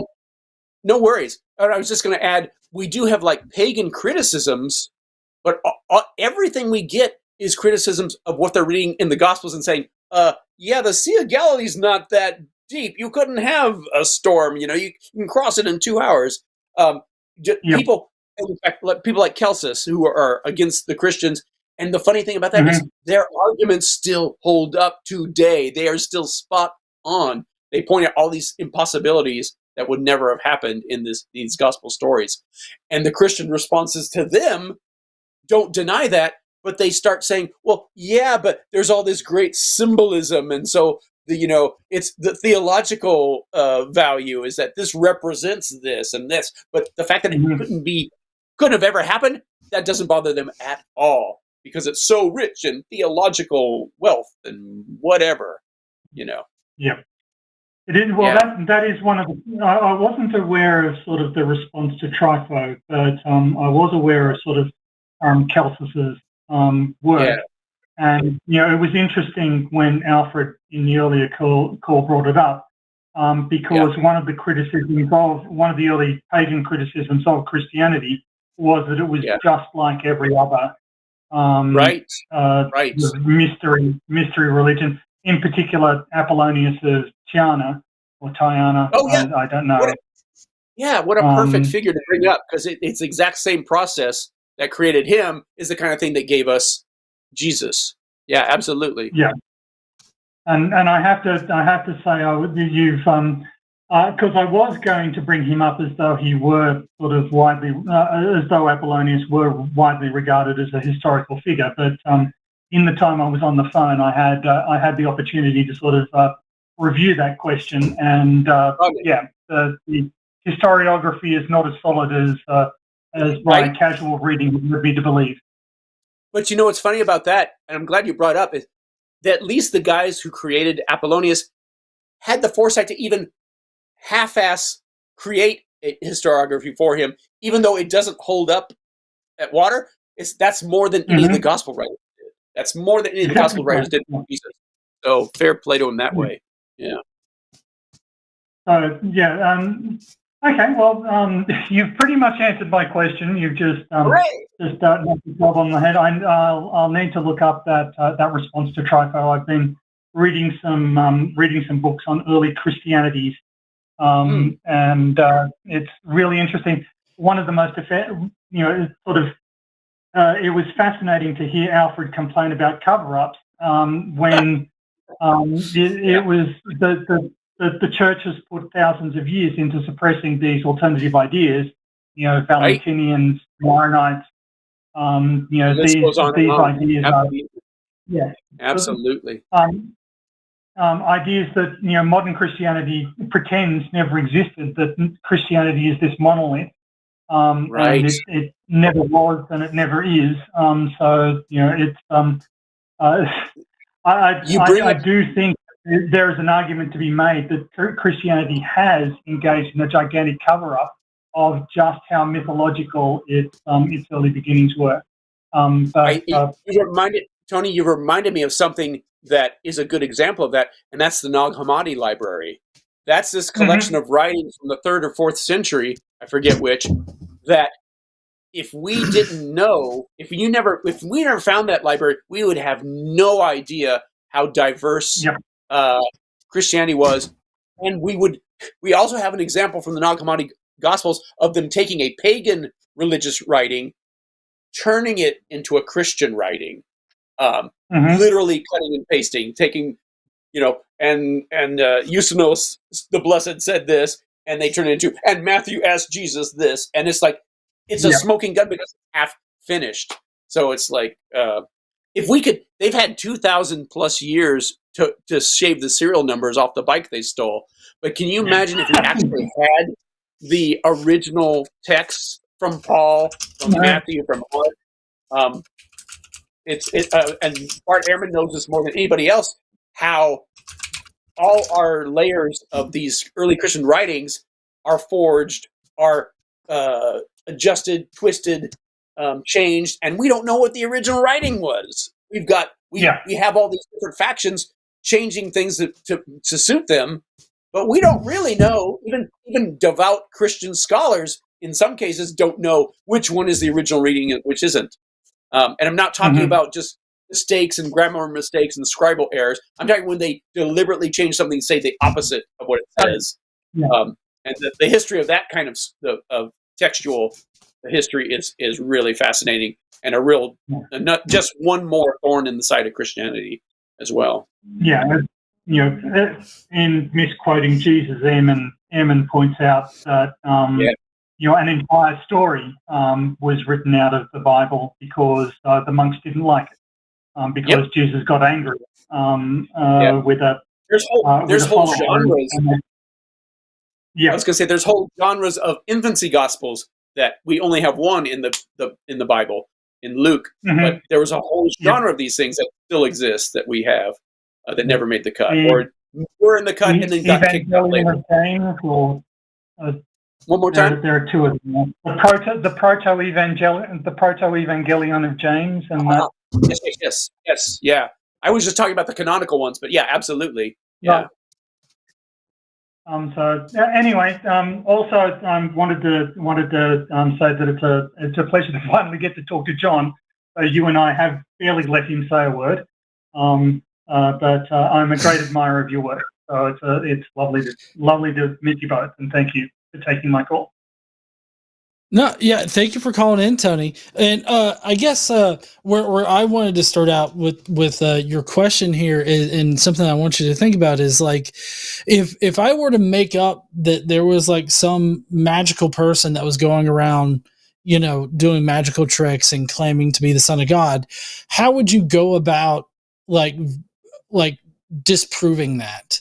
Like, if anybody were to start just claiming that, oh, there's some guy going around saying that he's son of God and he can, save your soul and everything, how would you then go about like trying to disprove that? So, like, whenever you're asking about the Jewish authorities attacking the fictionality of Jesus, like if there were people in the first century that were just running around saying, "Oh, this guy Jesus died and he resurrected and he absolves our sins." Like, how would you, in the first century especially, how would you go about disproving that, for one? And for two, I would think that at that particular time you'd just be like, "What are you talking about? No, that's not." Like, you would just, that would be something easily dismissed. I want to jump in on that because wait, let me jump in on that real fast, because one of my problems with just accepting that there was even just a guy named Jesus, let's take out the magic, just a teacher or a religious figure, political figure, as Jesus is described in the Bible. One of my problems with accepting that is that we do have evidence for these wannabe messiahs in the first century who are much less interesting. There's over a dozen of these guys, like John the Baptist, like the Egyptian mentioned in Paul's letters, Judas the Galilean, you name it, a thorn Jesus shepherd. There's a whole list of them. None of them are anywhere near as interesting as what Jesus is claimed to be in the Gospels, and yet every single one of these guys made a dent in the historical record. How come Jesus didn't? There's a good example of a way you can falsify that story. Right. Okay. The gentle pushback I would provide to John's question is that it's not just a matter of sort of somebody claiming that there's somebody going around doing magic. The stories involve the actions, especially the sharp end of the stories, involve actions allegedly undertaken by the by the Sadducees, by the Pharisees. They are characters in these events, and so they have a direct say in whether or not these events happened, or whether or not there's But we don't have any evidence that there was any Jewish responses at the time. Any contemporary complaints about it, and also it's worth pointing out that the depiction of the Pharisees in the Gospels is ridiculous. The Pharisees in real life would have loved somebody like Jesus. They hated the Sadducees. They weren't on board. They weren't in cahoots with them. They hated those Roman toadies. They would have loved somebody like Jesus. And in fact, when there's that verse, irony of ironies, when it says, "Oh, he doesn't teach like the scribes and the Pharisees." Yeah, he does. He teaches exactly like them because they stole some of his teachings directly from the Pharisees. So, I would go further, and I would say that the alleged interaction between the Jewish authorities and the Roman authorities is simply unintelligible. The Roman authorities have no incentive to comply with what the Jewish authorities ask of them. You want him killed, go out and stone him. We're not going to stop you. That seems just to be the like punishment Mosaic law says. Yeah, absolutely. Absolutely. Well, so the point that I would make is that you've got to keep in mind the time frame in which these things are written, right? Because if you look at the very earliest records that we have, that would be Paul's epistles. There's no involvement of the Sadducees. There's no involvement from the greater Jewish community or anything like that. In fact, you can make a solid argument that these revelatory visions that were given to Paul, Peter, and the other apostles at the time were something that was very personal to them. And you can make the argument that these visions or whatnot were talking about things that were happening in the heavens. So if they were happening in the heavens, then we wouldn't expect to see any kind of response from the Sadducees or anything like that.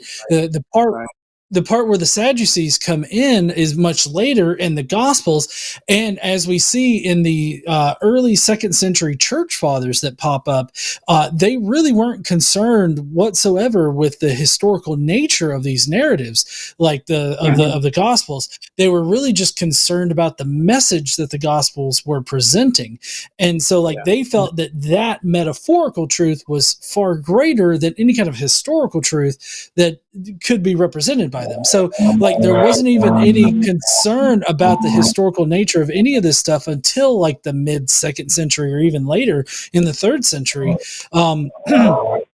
So, I mean, I think that if you take into consideration the time frame in which these things were written, and the progression of the faith, between the first century and the second century, I think that you can understand why there's no response from the greater Jewish community at the time. Tony, I think you're playing a didgeridoo. It sounds like we're getting some didgeridoo music from you. Yeah, that's somebody mowing their lawn next door. So, no. I'm sorry for that. I tried turning off my mic, but I clearly wasn't fast enough. Anyway, thank you both so much. I missed my opportunity. I did want to interrupt John there because I thought this was way too civilized a conversation for the internet. Alfred. Thank you both so much, and I'll let you get on to any other calls that you've got. Take care. Thank you so much, Tony. All right. Take care. Thank you, Tony. All right. So many good calls that's going to be it for the calls tonight. Yeah, Yeah. These were great calls. I appreciate you being here, David, to field all of these questions and everything like that. You spent a knowledge tonight for everybody. Well, thank you for letting me take over, because I felt like I was constantly, let me tell you another thing. Shut up, John. Come here. No. You're definitely more of an expert at this than I am. I fully expect. Oh, speak of the devil. I fully expect my wife to come in and say, "Hey, it's time for us to go down." And sure enough, it's 10 past, and it is time for me to go down. People are here. Pizza's waiting. Bad movies are waiting. Yes. It's go time. God, thank you so much. Yeah. No problem. Thank you so much, David. I will see you later. Sorry I kept you so long, and I hope you have a great night there, David.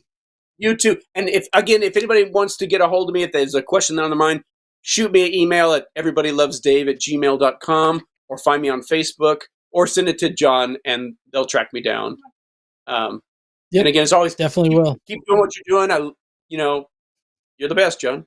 Love it. Oh, thank you so much, David. Good night, all. I will. Take care. Bye, David. Okay. So a lot of great calls tonight, but we do have super chats to get to. If you want me to interact with any of your super chats, especially if you want to shit talk my juggling skills, please do that. It's $5 or more, and I will definitely read off your juggling shit talk to me. Just go on ahead. Shit. Hold on 1 second.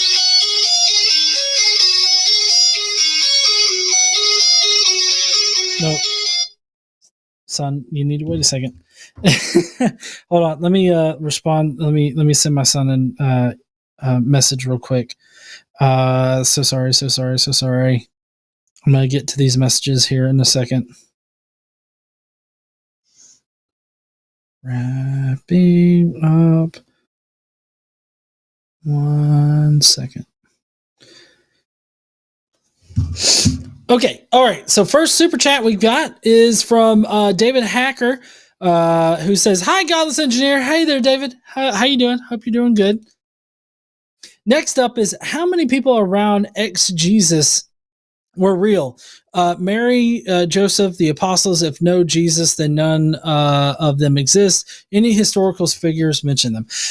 No. So there's nobody mentions a Mary, a Joseph, the apostles. Interesting thing there. The apostles existed. Obviously, Paul was an apostle. Peter was an apostle. Other people were apostles. It's the disciples that didn't exist. So, Jesus didn't exist. Therefore, disciples didn't exist. Apostles were those that just received revelatory visions of Jesus at the time and were given messages by Jesus. Any historical figures mention them? No. Nobody mentions Mary, Joseph, or the disciples. Now, a lot of people confuse disciples with apostles, and so they lump Peter and James, John, and Paul as disciples, but those are apostles, and those are distinctly different from disciples. Next is R.E. Alfred from I Am the Cheese, apparently. A lot of Jews were killed by Romans. question is, are the Gospels and letters of Paul anti-Semitic? And there is an argument that they are. Yeah. So as you could tell, like with Paul's writing, as you get more into the pseudo-Pauline stuff, you get more anti-Semitic content, but the Pauline letters that are authentically like written by one person who identifies himself as Paul, those are not anti-Semitic because he was a Jew himself that turned into a Jewish Christian, and so he wasn't anti-Semitic, and that's one of the hallmarks that we can differentiate the pseudo-Pauline stuff from the Pauline stuff, or the fake Pauline stuff. Next up is $5 from PhD Tony, who says, let's suppose there was no man named Jesus. Would not contemporary Jewish authorities have attacked Christianity on that basis? Did that happen? I feel like we definitely covered that in the call tonight, that last call with Tony, which maybe this is PhD Australian $5. Yeah, that was PhD Tony. Okay, cool. I recognize that. So thank you so much there, Tony, for calling in and everything so we could interact with that. $4.99 from Ptolemy Mazarigos, who says, if Jesus didn't exist, why does the consensus say otherwise? Also, what do you think of Bart Ehrman's book, Did Jesus Exist? All right, so let's take this one at a time. So why does the consensus say otherwise? The consensus is primarily run by like Christian adherents. So like when you think of historians here, you got to shift your thinking to New Testament scholars. Those are going to be the ones that are concerned with the origins of Christianity. The origins of Christianity is primarily dominated by Christians because those are the scholars that are interested in investigating that particular time period. So when you consider that, it's very easy to see how they would automatically just assume that he definitely did exist and he resurrected from the dead and all this other stuff. That's why the majority of Christian scholars, and even Bart Ehrman agrees with this, that the majority of New Testament scholars are going to agree that Jesus definitely existed, that he died and he resurrected as a matter of historical fact. So the consensus is the way that it is, not because of the evidence that's there, but because of faulty argumentation for the position, but also because they're all primarily dogmatically held to the Christian position. And then as far as Bart Ehrman's book, Did Jesus Exist? I don't think that it was the best refutation of it. I think that there are other attempted refutations of mythicism, but they definitely do not address the full academically validated position. That would be Richard Carrier's minimal mythicism. That one's actually been peer reviewed and all that, put through the ringer through scholarship and everything. Bart Ehrman doesn't even go close to touching that. So I feel like Bart Ehrman's Did Jesus Exist really kind of falls short as far as addressing the actual arguments for mythicism, and he more or less just shit talks the position for the entire book, as well as providing what the consensus already is, instead of actually substantiating the position, the position that Jesus did exist with evidence. And typically, Bart Ehrman, as well as other scholars, they will use fabricated information in order to support their conclusion, like QML. Those are fictional sources that they use that were created in order to solve the synoptic problem, but the problem is that we don't need those sources in order to solve that problem. The fair error hypothesis already solves the problem. So, I mean, it just seems like they're unnecessary. Next is $20 from Green Man Dave, who says, I'm looking forward to meeting John and KC at BajaCon, and I hope you get to go too. You get to go, David. I'll be there with my new kilts. Oh, that's cool. Can't wait to see you there. We'll definitely be at BajaCon this year. That's the Blue Water Atheists, Humanists, and Agnostics conference up in Sarnia, Ontario, Canada. Yeah. $19.99 from Roptbo, who says Chrissy Ian, who was in charge of keeping tabs on Chrissy's tomb. Dudes, I lost it. I blinked red, and poof, it was gone. Christian leaders, no biggie. People will believe us anyways. Yeah, I'm sure that that conversation happened at some point. Next is $5 from A. Krenich, who says, for the comedy in the chat tonight. I'm guessing that's the comedy because of my juggling and how poor. Listen, I never claimed to be a juggler. Like, I'm definitely not. I'm learning to juggle, and I just added, it was either yesterday or Sunday, I just added the third ball. So I've got these juggling balls here, and so I just added the third ball, and I'm learning to coordinate, tossing shit, and I'm getting that under control. I gotta get my juggling under control here, but I'm working on it. You just watch. Next is $5 from Stephanie Helms, who says this super chat is a joke. That's a great joke. I love that joke. $5 from Lawrence Sanger. Keep up the good work. Thank you so much there, Lawrence. I appreciate you, bud. And then we got $5 from One-Eyed Heathen, who says, how many of us are filing for extensions on our taxes? Procrastinators unite. Y'all have a nice one. Yeah, we actually we did our taxes way earlier, like as soon as we got all of our information in, because we knew that shit was going to be hectic this year, especially considering the current administration. So we went ahead and we got that shit done early.